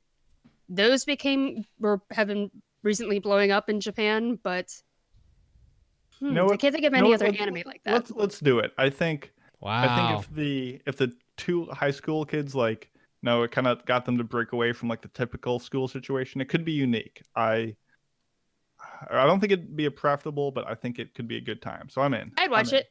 Yeah. Yeah. All right. Well, congratulations. I'm going to go spend my money on, I don't know, on gotcha machines. All right. Next idea. That's the first one we've taken, right? Wow. Good job. Well, besides my objectively amazing one that proves I'm better than all others, but yeah. Wow. Well, I gave him a pity pass. when we get to the Pass is a pass, damn it. when we're marketing this anime, we won't mention anything about the grape head kid from My Hero because then nobody will want to watch it. All right, Seth writes, typical high school drama series. All right, I'm out. Just kidding. A bubbly, attractive female, monotone, ideal male, intelligent loner female. An incident occurs, and all three are required to join a school club. The club leader invites them all and explains that they will now be a part of the Fulfillment Club. Their job is to find students and find out what they desire. Bring them to the... This is... sounds like hentai or something. Yep. It just does. What do high school kids want? Well, based on O Maidens in Our Savage Season... It's going to be on Pornhub for sure. Bring them to the... All right, let's see. Bring them to the club room and find the one thing that they truly want. Here we go. Hentai breasts. To become a hero, I swore I didn't read ahead. Their own harem? However, they only get one, and it will always come true. I wish she would just die, he says. A club where wishes come true and they can never be undone. The world would bend around them to make them come true, and the only ones who know what happened are those of the club. A dark thriller that analyzes high school students' psyche and how fragile the mind is, requiring them to have one wish fulfilled every week or else. What do you wish for? I like this anime idea. I want to be the properties of both rubber and gum. I was gonna say, I think the depth of the wishes of high school students is not going to be as deep as one would want, and I think if it was, it would come off very edgelordy instead of like deep and sophisticated. So I'm out. I'm in. I think that sounds cool. I'm curious to see what kind of wishes people came up with. I kind of like the idea, to be honest. But just let somebody warn Funimation ahead of time, because they'll put it on their service and then like 3 weeks in, they'll realize that this is just like straight up like torture porn or something. And then they'll be like, oh, I'm sorry, we have to remove this. And then it'll end up on Pornhub, and then 10 times as many people will watch it. And it'll end up number 1 on my anime list. The same way Ishuzoku Reviewers was. Such a troll job. 2020. I was thinking about how high school kids are very spontaneous. Like they don't really, like you're young, you don't really think things through. So it'd be interesting to see the kind of what people would wish. Like that one, like I wish this person would just die. Of course, if you're older, you're not going to think something like that. Hopefully not. I don't know. That's kind of interesting. Yeah, it's pretty cool. All right, I'm in. Next up, good. That was a good one. I like that one. Yeah. Next one comes to us from Kel. Title: Graduation. Studio KyoAni. Okay, I'm in. Oh, I guess there's more here. So the pitch. A group of Japanese school students ranging from 13 to 17 are abducted by aliens and sold as slave soldiers on a distant world. Whoa. Their bodies and minds forcibly modified to improve their combat potential, and as bodies of friends growing at their feet, their battle for survival deteriorates into a battle for their own identity and humanity, as everything that defined them is ground away by the battlefield. As the visions begin to grow, a young girl named Mion Tanaka steps forward to try and unify her classmates and find a way out. Think Battle Royale via Full Metal Jacket with a splash of Doom. It'd be 24 to 25 episodes. The profitability would be heavy emphasis on DVD and Blu-ray sales. Promote it for like the Black Lagoon loving crowd and market it as such, including some pimped out special editions. This does not sound like a KyoAni show. This seems like no, not in the slightest. So I don't know. KyoAni has a very, very like specific style that they are good at, and this doesn't sound like this is something that they would pick up. I don't know. Beyond the Boundary was definitely, like, if you read the synopsis of that wouldn't come off as a KyoAni show. And they did it well. I don't think KyoAni is enough to justify this thing. So it seems like it's just space battle where students have to fight for survival against aliens. It's more of a Madhouse type feel, right? Yeah, I mean, sounds like it. Battle Royale, the Full Metal Jacket. I mean, that's with a splash of Doom. Yeah, exactly. That's not KyoAni. God, KyoAni's like pretty girls and like lots of nicely drawn eyes and things like that. Not people getting their limbs blown off.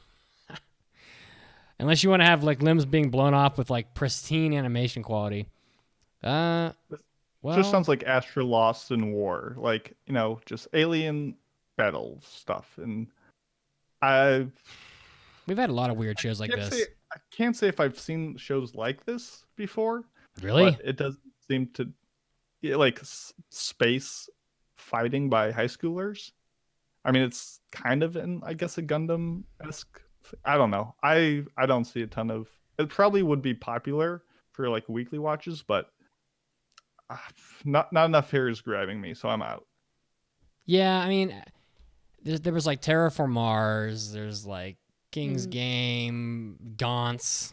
There's like been a whole bunch of this, like, you're now a soldier and now you have to fight and you're on an alien planet and perfect. What is it? What was that show called? I think Blue Gender. I kept wanting to say Perfect Blue, but Blue Gender.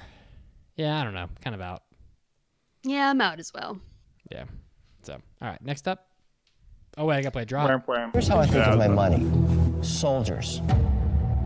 I send them out to war every day. I want them to take prisoners and come home. So there's more of them. Your army, I was about to say, every it's very soldier fitting. dies that you send out every day. So sad.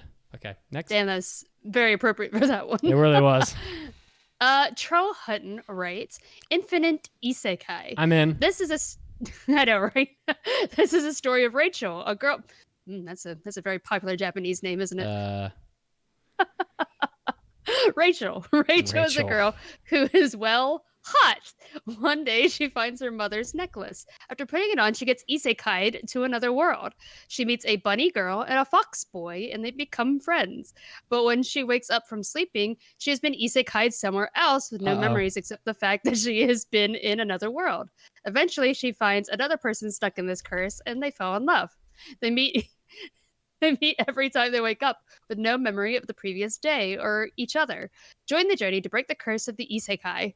Also, every time they get isekai'd, their personality changes slightly, so it's a different story every episode. In the last episode, she is evil and she kills the other person. Whoa. After she wakes Spoiler. up. Yeah, spoiler alert. After she wakes up, she kills herself, and in the end, she goes to hell and she goes to... Jesus. In the end, she goes to hell and she goes to heaven. Wow. Probably 12 episodes, maybe second season, live action VR dating sim. And the second season could be about them going through hell and heaven, but the god of heaven tried to stop the boy to get through the heaven and vice versa. I read that literally. So Is this just Isekai Groundhog Day? Yeah, this is like 50 First Dates with starring Adam Sandler, except really dark. Ooh, I'm out. I cannot. Yeah, I'm way out. Like these. I do not like those type of stories. I can't see like replaying. Oh, what's going on? And it's like the people already knows. Oh, those are such aggravating watches. I'm out. I'm sorry. Some people in the chat are in, but I'm out. Yeah. Yeah, I think I'm out as well. No, I was thinking. I was like, I don't know. I think I'm out. Listen, here's how it works. Lying. You go downstairs, get a bottle of wine, you look at the product, you set it on fire, you drink the whole bottle, and the two of you come to peace. Right. It doesn't work. Damn. I think if the characters didn't forget everything every episode and like had to like find each other through like new worlds constantly, that could be more doable, but just having to start fresh every time. Nah. The only reason why I was considering it was because the manga's spirit circle, but it's not an isekai.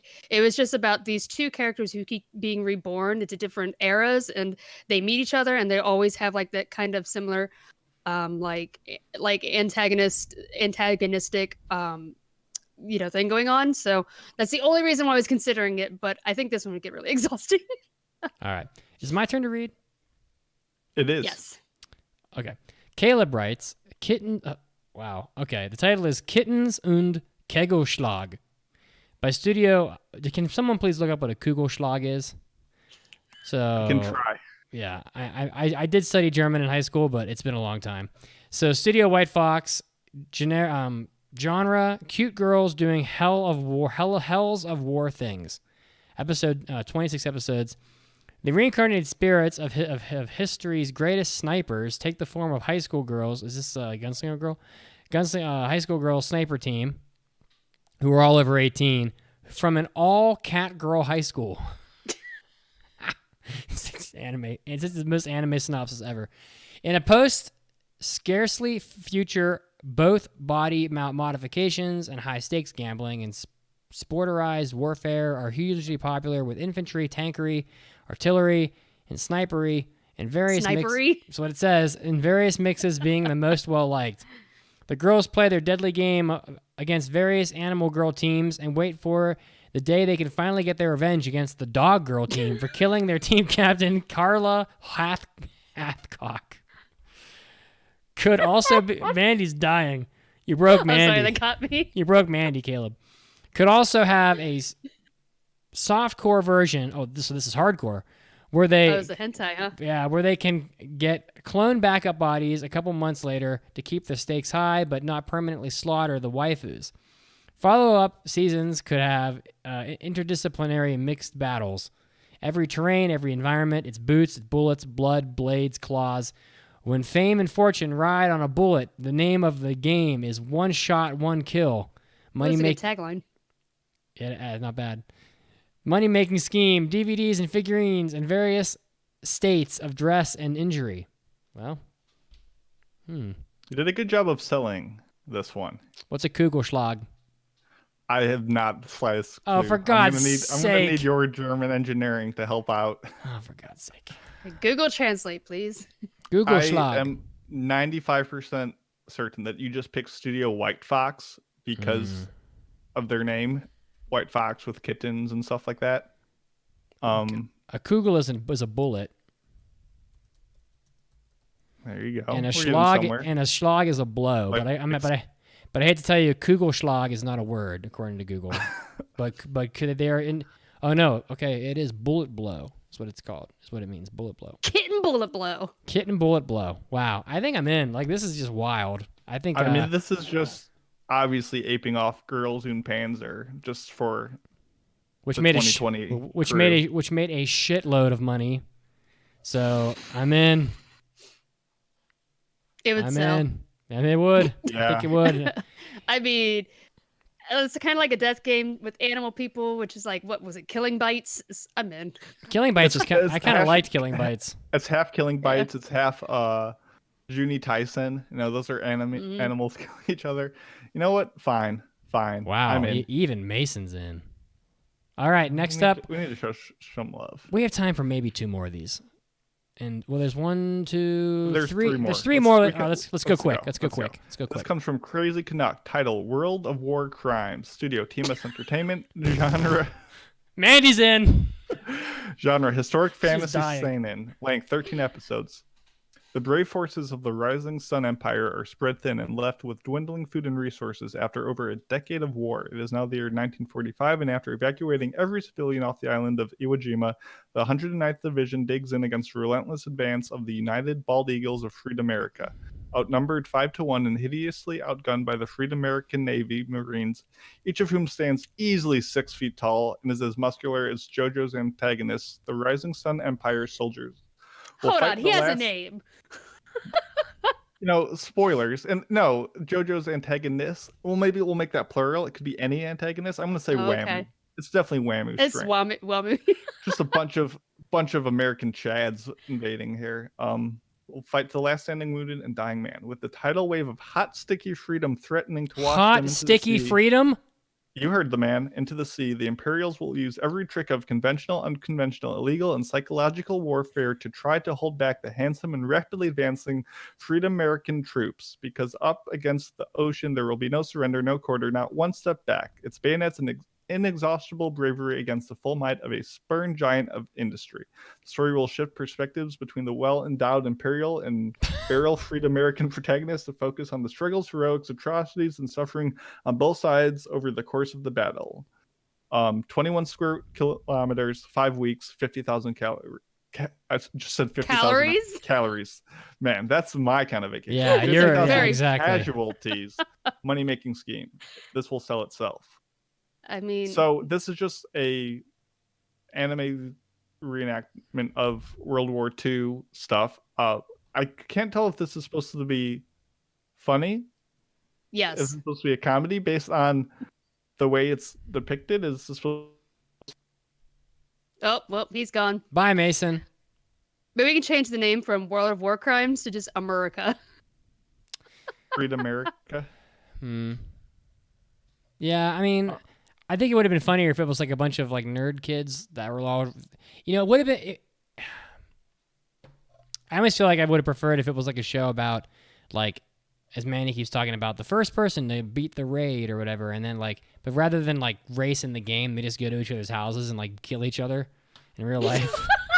Or something, which was a lot. That's one wild world first. Yeah, I mean that was, I don't know. I don't think these. I don't know. I think I'm out. I'm just not interested in the. I think it sounds like a mess. I'm in. Oh, I don't know. I think if you're doing anything, I think if this was just a straight adaptation of history, I'd be in. If this is going to be like a goofy, seinen. It's history with JoJo characters. Hello. Yeah, I think that I'm less of a fan because of that, so I'm going to be out. Well, Mason doesn't like anything fun, so you're good. People hate this product. I hate it too. If you keep investing in it, you're killing money. There you go. All right. This one is from Canadian Weeb. Two Canadians, maybe? Back to back? Looks like it. Sorry, go ahead. Heavy Metal Merchant, 13 episodes, Madhouse.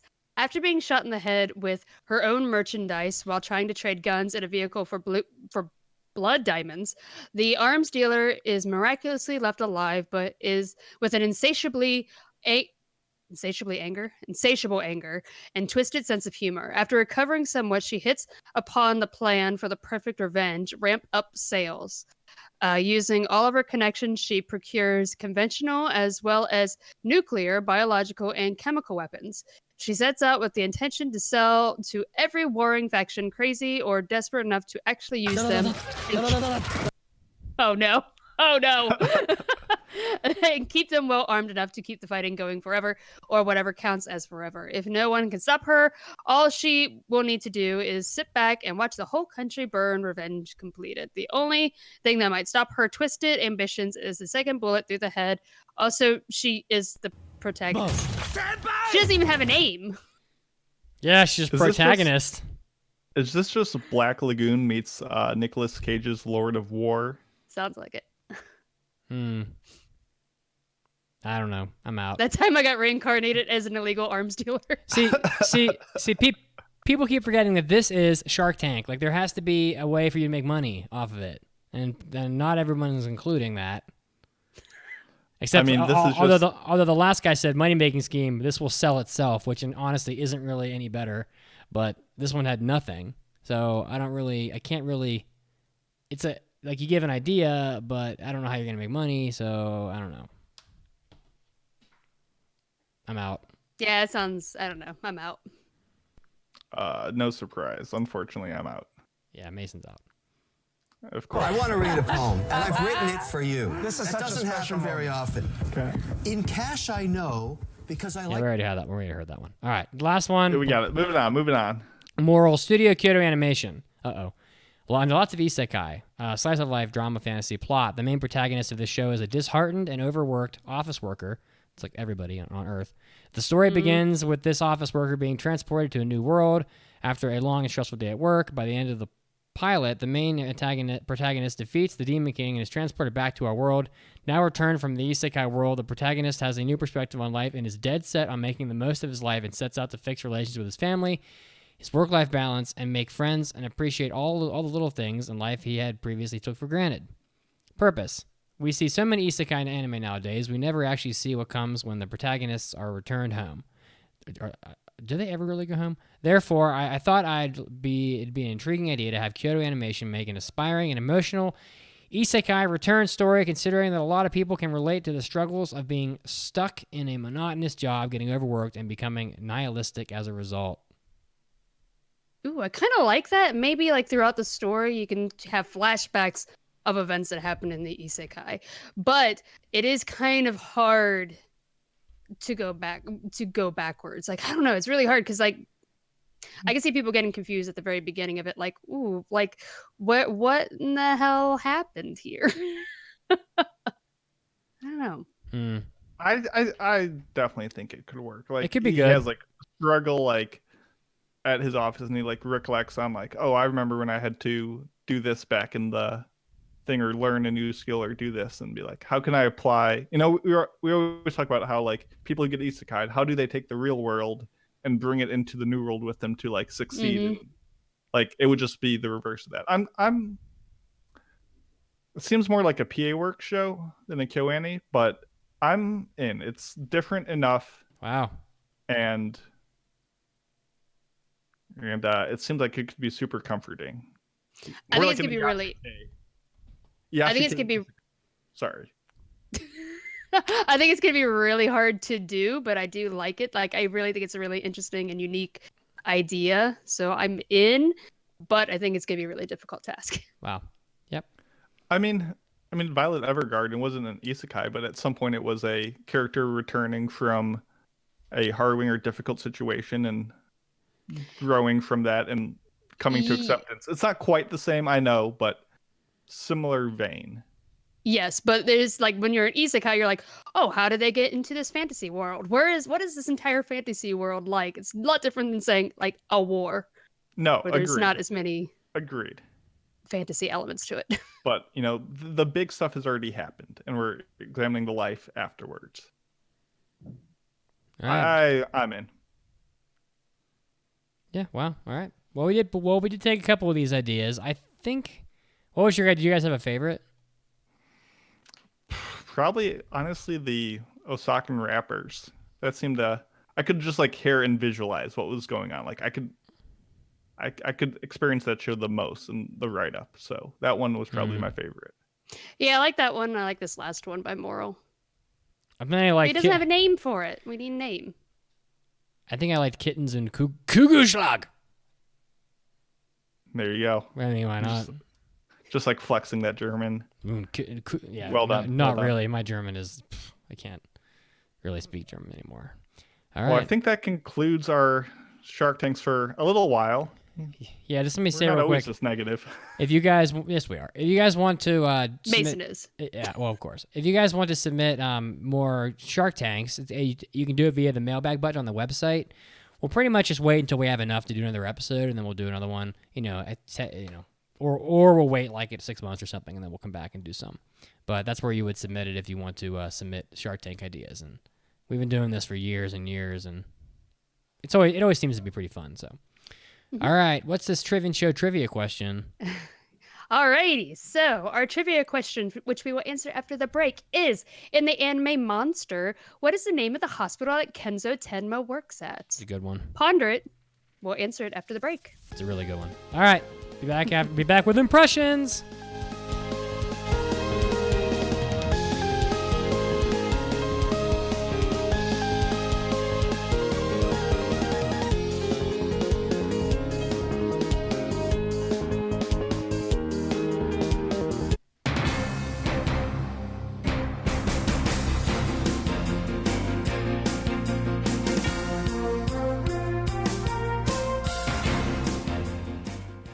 Hey, all you anime addicts, it's Mitsugi, and it's time for an anime news break. Leading us off with some new anime announcements, the comedy manga Uzaki-chan wa Asobitai is getting a TV anime adaptation. The translation is Uzaki-chan Wants to Play. This was announced by Kadokawa this past week. The anime is scheduled to come out in 2020 in the summer.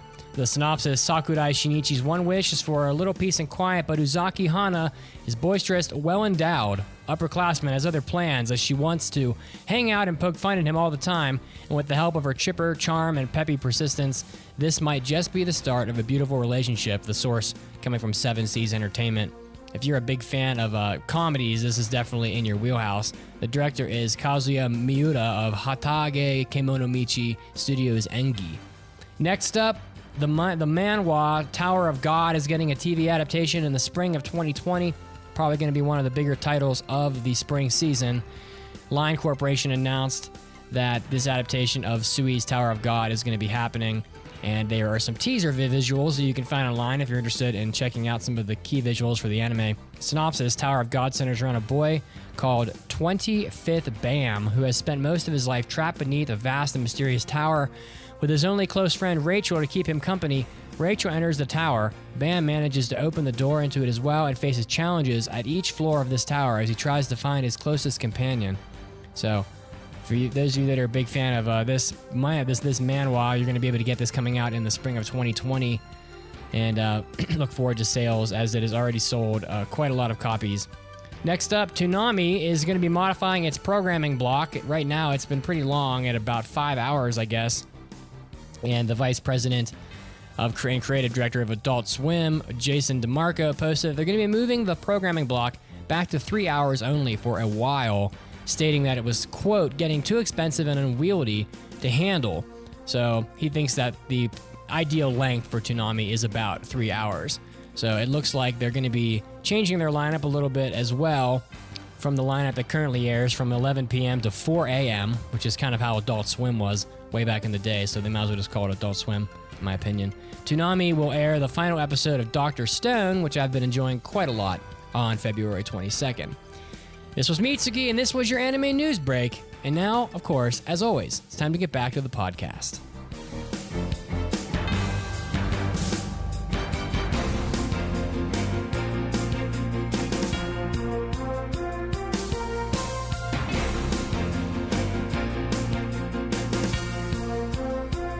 Hey addicts, podcasting is hard. It takes a lot of work, dedication, time, and money to keep the show running the way we want for all of you wacky anime addicts out there. But even more than all this, it helps to have support from you, the listeners, so we feel the love, but also so we can keep the lights on. If you've been enjoying the podcast and want to support the show, you can head over to aaapodcast.com/join or Patreon to throw us a couple of dollars.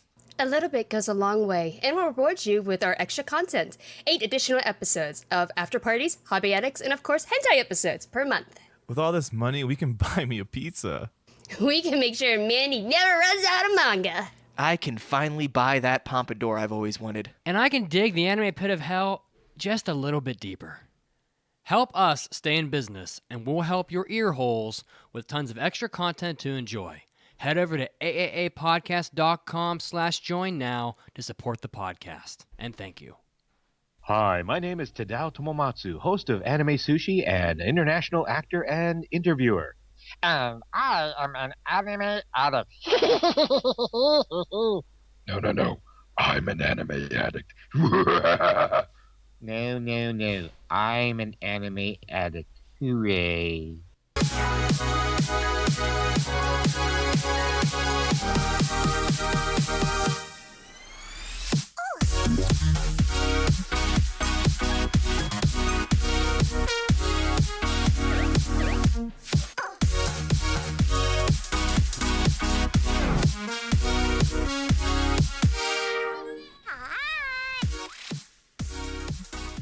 Welcome back, guys. In the anime Monster, one of my favorites, what is the name of the hospital that Dr. Tenma works at? The answer is Eisler Memorial Hospital. That's a tough question. Had to think about that one. What a great anime. This happens when I pick trivia questions. They get really difficult. All right, well, as we always do, we have a 5-star review on iTunes. Thank you, as always, and here we go.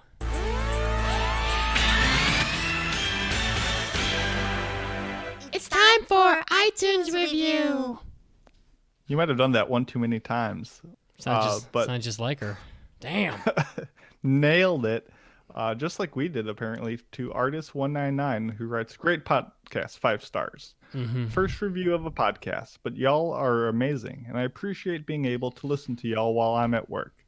Really makes my day go by faster and a lot happier.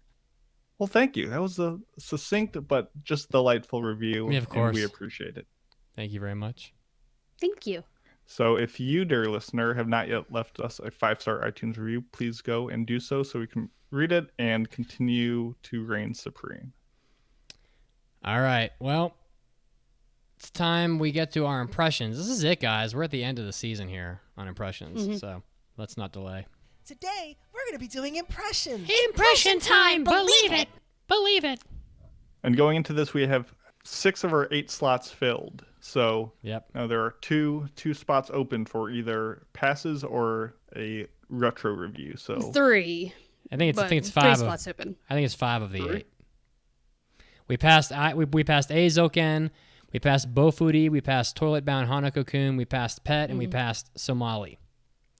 And now we have Infinite Dendrogram, Dorohedoro, Oda Cinnamon Nobunaga, Kuutei Dragons, and of course, what is definitely going to pass, we all know it, Ishuzoku Reviewers. Because I mean, how could you resist, right? We'll find out. Mandy's shaking her head like, what? Like, what? All right, let's just go in that order. So I'm going to do Infinite Dendrogram right now. Infinite Dendrogram is done by Studio Naz, whom I think is one of those like new studios, more or less. Naz has done like Hamatora, which is not good, and Dramatical Murder. Oh, they're doing It Invaded, so they're doing a double dose this season. So this was the other one of the VR MMO shows. So the first one was Bofuri, which we already did that one. That was the one about the girl that had like a really high defense stat. This one's about a kid. It's set somewhat in the future. It says 2043, and there's this like really successful VR MMO that's called Infinite Dendrogram, and it's, you know, they have all these like descriptors about the game on the synopsis, but like in reality, none of it really translates through in the game. So like, who the hell really cares? But there's a kid named Reiji Mukudori who buys a copy of this game, starts playing, and just kind of has like, you know, an MMO experience more or less. And I am kind of waiting for the day when we can get a VR MMO in real life. That sounds really cool. So the concept is definitely appealing. And in this anime, right off the bat, the main character runs into an NPC who's like, "Oh my god, I'm trying to remember, this is a while ago now. Oh my god, my sister is missing. She went to like a graveyard to get some item or something." And he doesn't realize that she's an NPC. But then he talks to like one of his friends who's like, "You know what, in this world, like, it's very realistic. So this NPC's little sister or whoever went to this graveyard, but if you don't go there and help her, it isn't like most games where you can just kind of like let the quest sit forever. If you don't go there like now, the little sister will die, and then, you know, that could have an impact on the game, you know, and you won't be able to get the quest back because it's time sensitive, and, you know, they're trying to make it like feel more real. So he goes to the graveyard, and a battle ensues with you know, some mobs, and he's got a buddy who is his older brother, and his older brother's name is Shu, and I believe that's his name in the game as well. And his character in the game is like a giant bear that like fights with a machine gun, I guess. And this is like this anime is a little bland. I mean, so there's a lot of like very normal like MMO stuff happening. There's an episode where they talk about player killers, and then there's like these 4 people that all sort of went in cardinal directions, and they each took out like a group of player killers, and this is how the player killer guild was destroyed or whatever. And so, you know, they're all sitting like around like a cafe table, and this one person's telling the story, and she's kind of you know, describing what happened, and then they kind of depict it to you as it happens, and they pretty much show the first one where a character that the main protagonist, he met him in like a dungeon. He fights with like a chain, I think. He's got like some cool clothes on, like a cool hat, and like a kind of like a cowboyish outfit. He goes and he fights the NPC, and the NPC is like this huge like armored knight guy, or sorry, not an NPC, the player killer. And so the armored knight guy ends up getting killed by the chain user, because the chain user was famous. He's like one of the most powerful characters that anybody's got in the game. And then they kind of show all the other people taking down the player killers from all the other areas. But like the anime is just not that interesting. I mean, it's compared to Bofuri, it's nowhere near as good as Bofuri. I mean, Bofuri is like cute and fun, and interesting, and and they're gonna have contests, and you're gonna root for the girls, and it's just fun. This anime is kind of like, it's got like maybe a third of the appeal of Bofuri, I would say, and I just can't see. This is going to be one of those animes that like absolutely nobody remembers, because the people were like, I want to watch an MMO anime this season, and everybody's going to watch Bofuri, and no one's going to be watching this one because this one just doesn't have a lot of appeal going for it. It definitely doesn't have Maple, little defense girl with the shield who eats things, in it. The main character in this one is not nearly as interesting and not nearly as likable or powerful. And they're just not going on like side quests and doing like your normal MMO stuff. It's a lot more like talking, and it's just not as fun.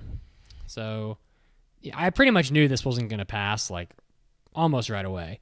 It just lacks something that, like, sometimes you just watch an anime and it just doesn't grab your attention, and you're just like not interested, and whatever it's doing, it's just not executing well. And that is this anime. And I really think Infinite Dendrogram is just not very good. And if you go on like Mao, which, I mean, given the fact that Ishuzoku Reviewers was #1 on Mao for a while there this last week, can't really put... Mao especially has no clout now, because it's like, okay, well, if a show where an angel girl can get smothered by hentai tentacle octopus girls is #1 in the world, I wonder what that anime is right now. Is it still like in the top? Pingu in the City was once the top-rated anime on Mao. Newt. Can I get a Newt in the chat? Well, I'll tell you right now, Ishuzoku Reviewers has a 9.01, number 9, right above A Silent Voice, and 2 spots above Legend of the Galactic Heroes. Thank you very much. There you go. The truth is out there. Infinite Dendrogram's got like a 6 on Mao, and I think that's actually like probably like the score it ought to get, except I'd give it a worse score than that, but nothing has lower than a 6 on Mao because it's just how it is. It's not very good. Definitely not passing. If I had to watch this whole thing, it would be truly painful. So don't recommend this. Go watch Bofuri. That is one big pile of shit. Thank you, Jeff Goldblum. You are the man. Moving on. That last episode of Bofuri that aired killed me. It's so funny. I love it. I love it. I'll do one, and this one will be extremely short because I don't really have much to say about it. It is Oda Cinnamon Nobunaga. This is being adapted. It was a manga. It's being adapted by Studio Signpost, who the only other thing that they have done is like the 3rd season of Kingdom. So they don't really have much going on. But this one is about, it is a Nobunaga anime. Oh, God. It's like the only one that I've ever picked. And it is about Nobunaga and all of these other characters or people from the Warring period that have all been reborn as dogs, and their lives as dogs, and they retain like the memories of their previous like being warlords, and yeah, that's pretty much it. That's all I got. I mean, 3 episodes. The only appeal. That's all it is. You like dogs? This might be the anime for you. I'm gonna be honest. Not a lot of the comedy didn't hit me. Like, God, it's so hard because I don't really have much to say. It's just an extremely average show unless you really love dogs, which, I mean, I love dogs and they are cute. And there are some funny bits in there. Like in the 2nd episode, Nobunaga is watching, he lives with, there was a girl taking care of him, and she was playing Tokondambu on the computer, and Nobunaga's like, that's my sword. It's really funny because the sword's talking shit about his owner, Nobunaga. He's like, he's talking shit about me. That part got me. But other than that, I mean, it's all right. They all just like are living in this modern day as dogs, and they're recalling their life as like their previous lives, and like how they used to be in there used to be a lot of animosity between them, but now they're just like, we're just gonna live our peaceful lives as dogs. So you get like characters like Akechi Mitsuhide and like Sanada Yukimura. They're all different types of breeds, and actually it was interesting because they did bring in like episode 3, brought in Marie Antoinette for whatever reason. I was like, okay, you're not from the same period, but now they're bringing some other kind of historical people. So, I mean, I know, once again, comedy is very subjective. To me, it didn't hit me as hard. But I don't know. if you really love dogs, this might be something for you. Definitely going to fail it for a review because I don't really think it's hard for me to even say anything for the impression because there's just nothing here. It's just it's harmless fun. That's all I got. All right, well, here comes your drop. Did they live happily ever after? Of course, Elizabeth. What a pile of shit. A foul-mouthed little girl. Wash her mouth out with soap. Damn. Indeed. Mason? So I can go next. I have Kuutei Dragons, aka Drifting Dragons or Airborne Dragons. This is a 12-episode Polygon Pictures show. That means, yes, it's going to be full CG. This is going to be over on Netflix. So that's, if you're like, well, where is this show? Well, I haven't seen it because it'll come to Netflix when it's all out. This is based on the manga that Mandi had actually previously talked about on her Psychic segment. And sure enough, here is said anime. It is about a dragon hunter ship, also known as a tracking vessel. And essentially, dragons are a threat to humans and towns. And this vessel goes around and dispatches them, mainly because, getting rid of the threat. But essentially, they then harvest the dragon and use the resources from it to sell to the local townsmen. They use oil from the dragon for lanterns and cooking, the meat for eating, but the healing properties of it. The bones are used for craft products. Essentially, in this world, dragons no longer guard treasures, but instead are treasures themselves. And that they go from place to place, and they take care of dragons, and then they eat them, and it's a good old time. Essentially, we follow this one ship who is unlicensed. So they're kind of seen as pirates. They have a bad reputation with the townsfolk. So people will do business with them, but they're not really welcome. They're not allowed to stay in town. So they kind of have this vagabond attitude to it. The fights with the dragons so far are pretty brief, but very believable. They have this whole crew has a sense of teamwork, with safety wires and stuff, which give it a lot of believability with that shows the training and the inner workings of all the positions of the ship. So you get a full, it's a believable thing. And I think that it's one of the strongest points about it. And it really sells me on the world as a whole. And what sells me even more, though, is the sense of camaraderie in the show. And the strongest point by far of the show is the characters. You got Mika, the guy who people might accuse me of being this bold, daring hunter who just his entire thrill of living comes from his desire to eat tasty dragon bits. You have Takita, of course, the closest to the audience stand-in, who's the rookie dracker who is still learning the ropes, and through her we kind of learn about the systems. You got Vanabelle, who is a potential contender for waifu of the season. Wow, with her clash of disinterest and of the whole thing with her skill towards it. There's just this whole crew you instantly, within a couple episodes, fall in love with all of them. All of the supporting crew members pop in, and their characterization really hooked me. This is a cooking show at points too. Think of a dungeon meshy vibe where they're hey, did you know you can use this to sear a steak, or this and this thing to make a jelly substance? It's weird, but a good kind of weird. The visuals don't pop out or really use CG in a super impressive way. And everything kind of had this very samey color palette, but I thought it was overall adequate and didn't take anything away. I'm usually pretty good with CG. I don't have a adverse reaction to it. And so if you're okay with it, I would say give it a shot. I thought the lighting specifically, though, was phenomenal in the show, either from lanterns or the sun. It was really good. The sound, both in the voice acting and the music, the soundtrack, were both phenomenal. Those were standout points. And overall, it's a little episodic. And so if you're looking for a great binging thing, it might not be the best, but watching it week to week has been an absolute blast, and I've been enjoying it more than I thought I would. So I'm going to pass it. Wow. Yes! Yes! Oh, yeah! Can you feel that, buddy? Huh? Huh? Huh? I have exorcised the demons. There you go. The manga's really good, too. Yeah. I mean, is this going to change anyone's opinions on CG? No, it's not as revolutionary as Beastars or Hoseki no Kuni, but it was solid enough, and I don't know, I really like the characters. is Polygon or whatever the studio still progressing? Because I remember like when Knights of Sidonia came out, everybody was like, it looks a little weird. And then by the time they got to Ajin Season 2, I was thinking like, this is looking pretty good now. Knights of Sidonia was pretty much unwatchable for me for how it looked. It's not like, I'm not like, wow, CG is really coming this far. I'm just like, this is a show that happens to be in CG.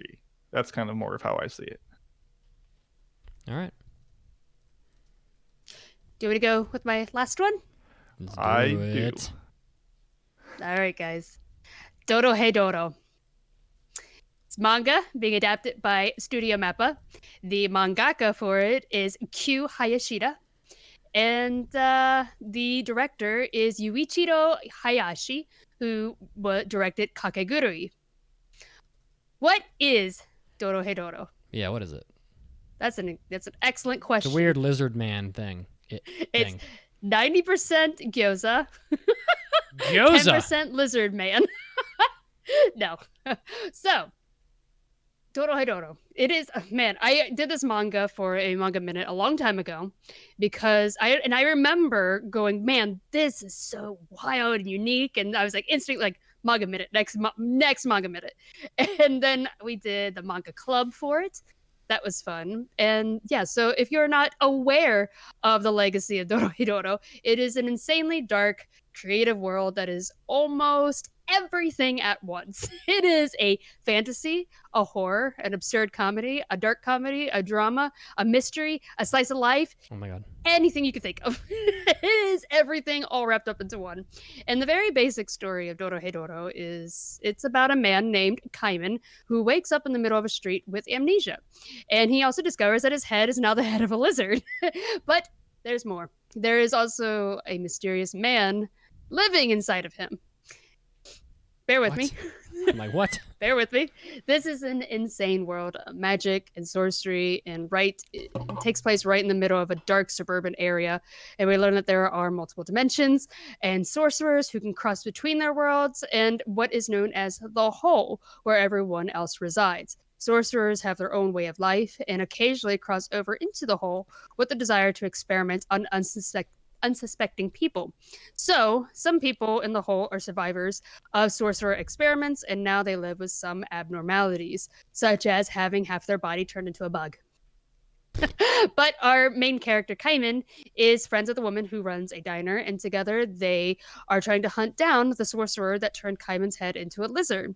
And the man living inside of him seems to be pointing the way, and whenever Kaiman puts a sorcerer's head inside of his mouth, the mysterious man inside of his mouth will reply, "You're not the one," and at that point, Kaiman bites his head off.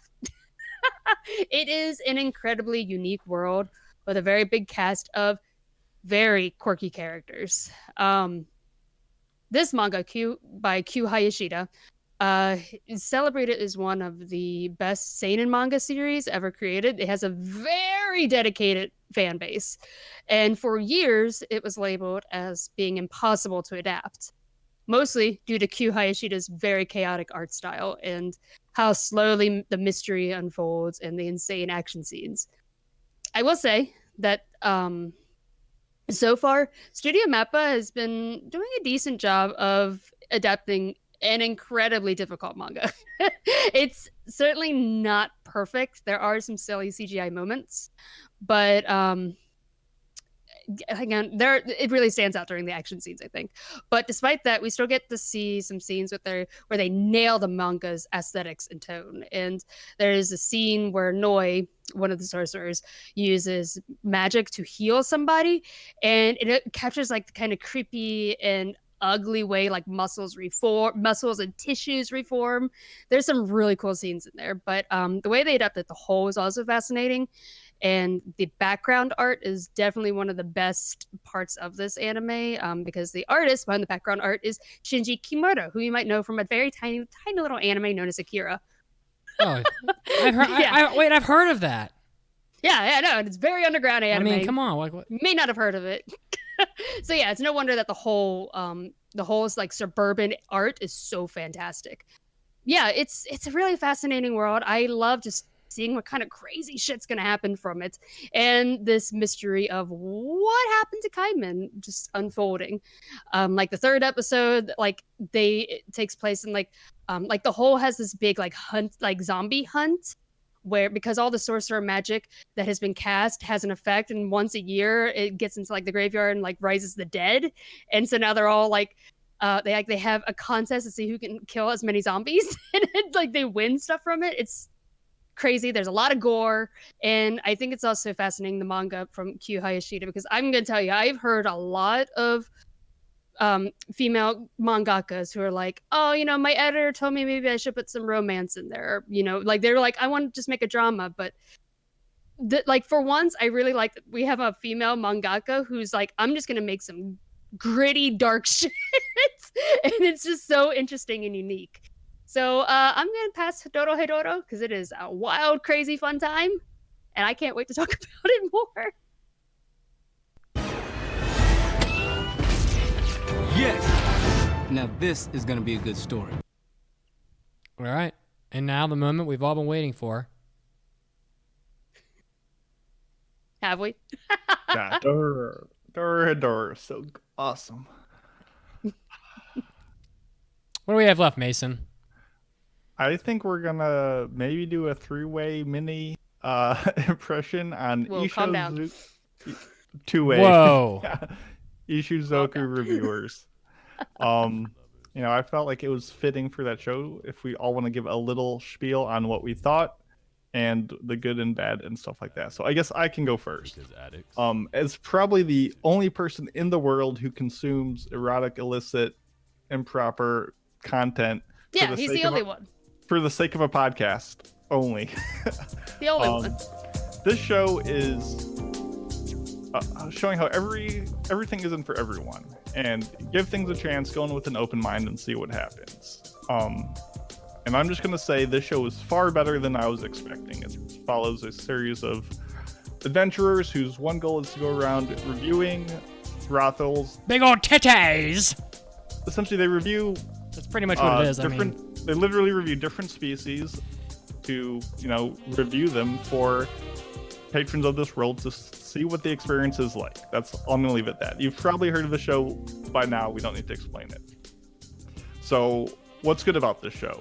This show brims with vigor, and it has such a personality and life to it, and it's a ton of fun. They took the manga, and they didn't just do a basic anime treatment to it. They turned it up to 11, and you can tell they just had a ton of fun making it.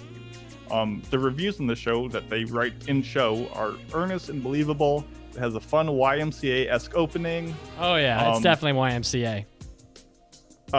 If this was a hentai, which many will claim that it is, I think it would be an exceptional one. I'm watching it on Pornhub right now, so it's definitely, you know, they think it's a hentai.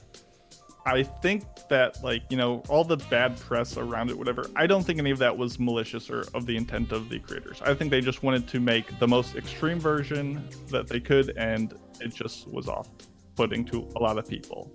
Yes, there are a lot of unsavory scenes, and it doesn't take the concepts and jokes that it has available to it for pushing the envelope so much. It doesn't push it as far as it does the actual naughty scenes, so that was kind of lackluster. If you aren't watching the uncensored version, like, for that, like, your experience is going to be quite neutered. Like, not just the visuals, but like the adjectives, the jokes, the text of it, like, gets heavily edited down. So, you know, you're getting very much less of an experience by doing that. The visuals did drop a little bit later on, but it wasn't enough it's not going to be enough to deter fans who are coming for this. I don't fault people for enjoying this show. I don't fault Funimation for pulling out of this show. They're not the only ones. It was pulling also out pulled from Amazon Prime. It was pulled pretty much from everywhere. Amazon Prime pulled it. All the Japanese streaming services also pulled it. Mason said pulling out. Thank you. Thank you for that. I didn't miss it. Never. Listen, I think we all know the second you first heard about this show, your thoughts on it, you knew if the show was for you or not for you.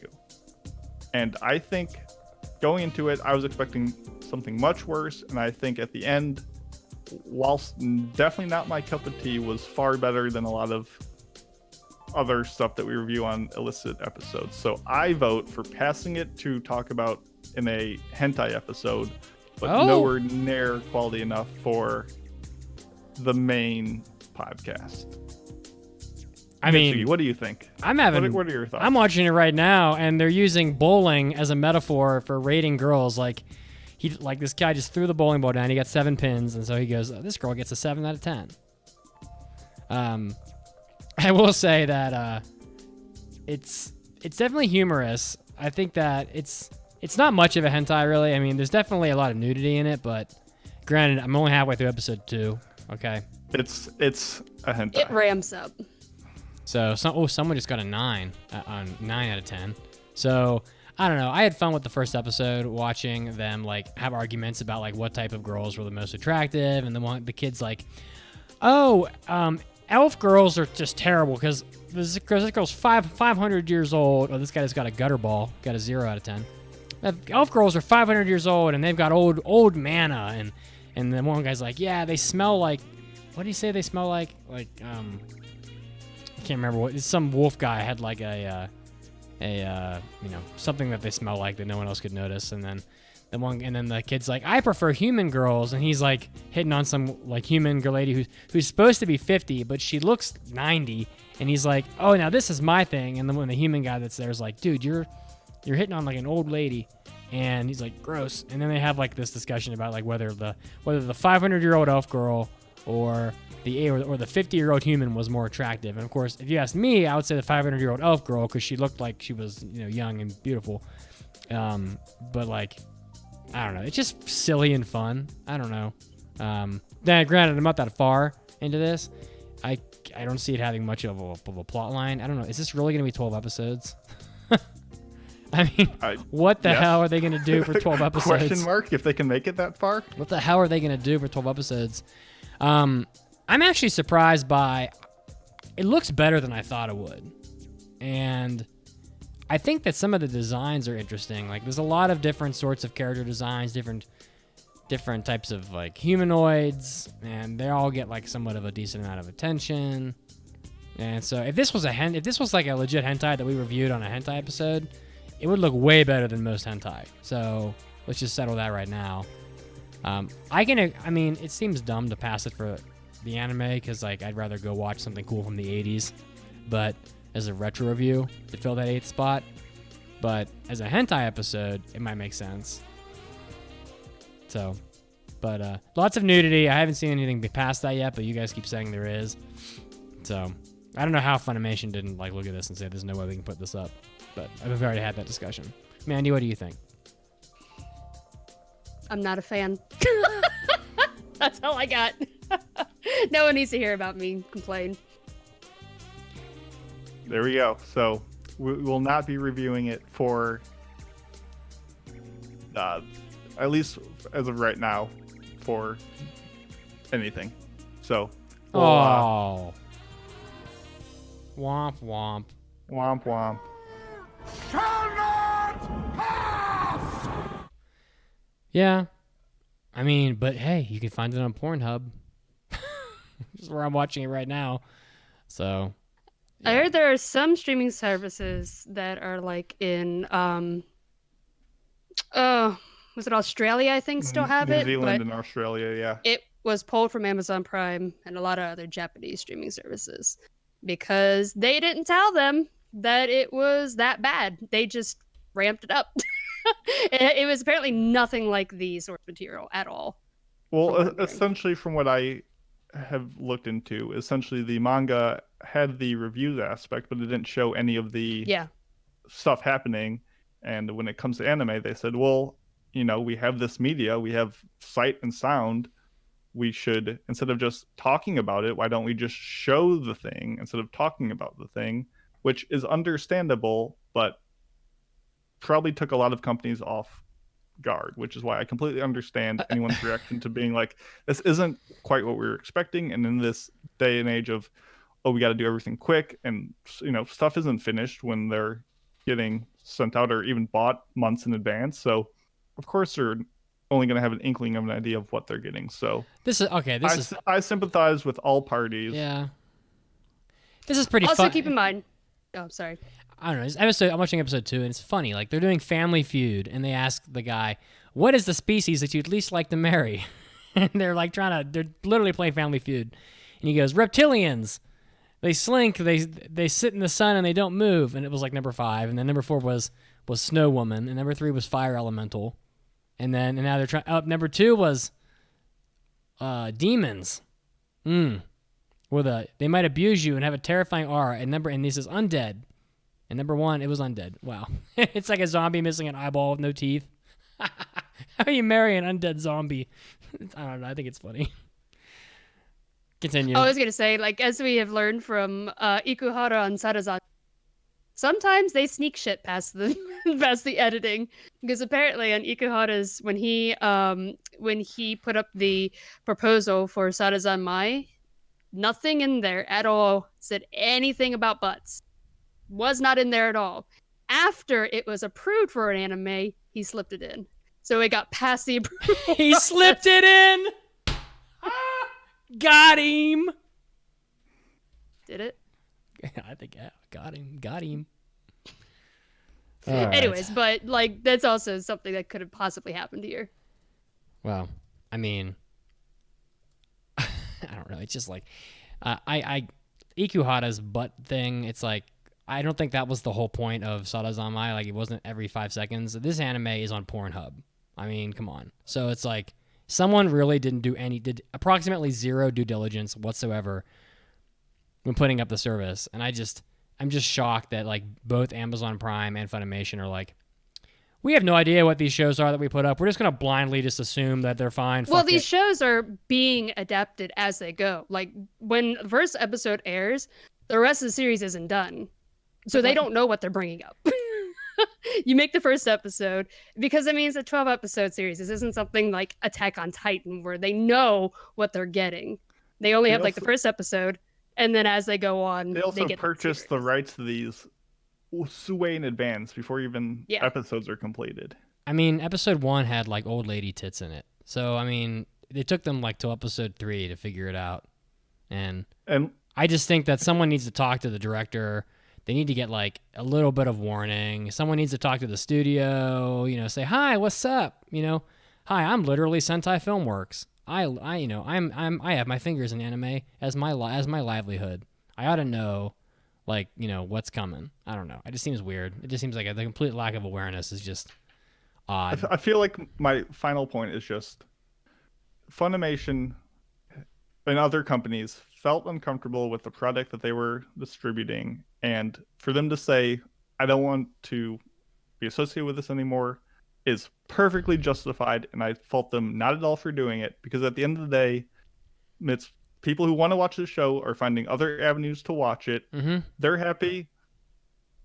Companies aren't messing up their brands because of it, so they're happy.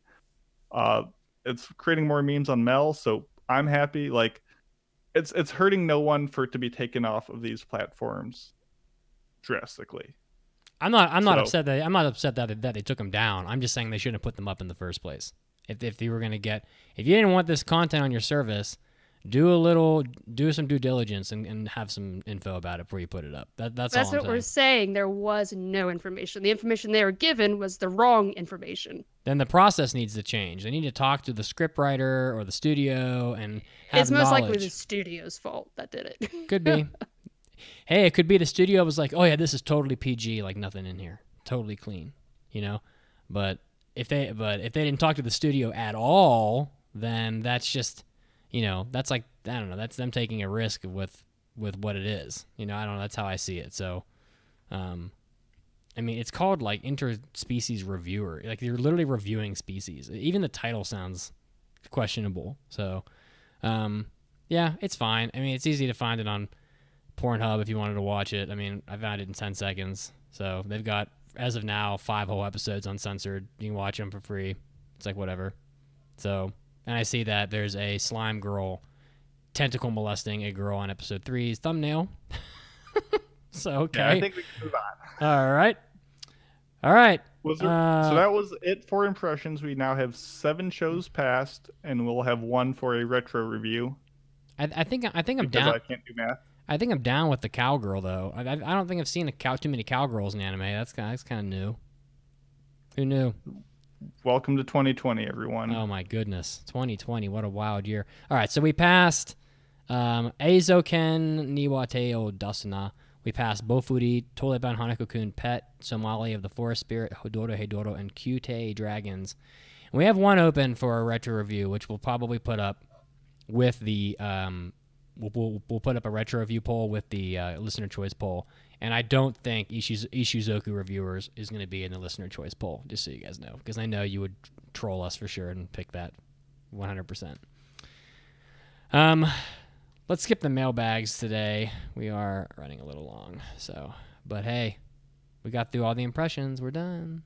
Did we miss anything? No, we did a bunch of mailbags last week anyway. Yeah. We're forgiven. Please forgive us.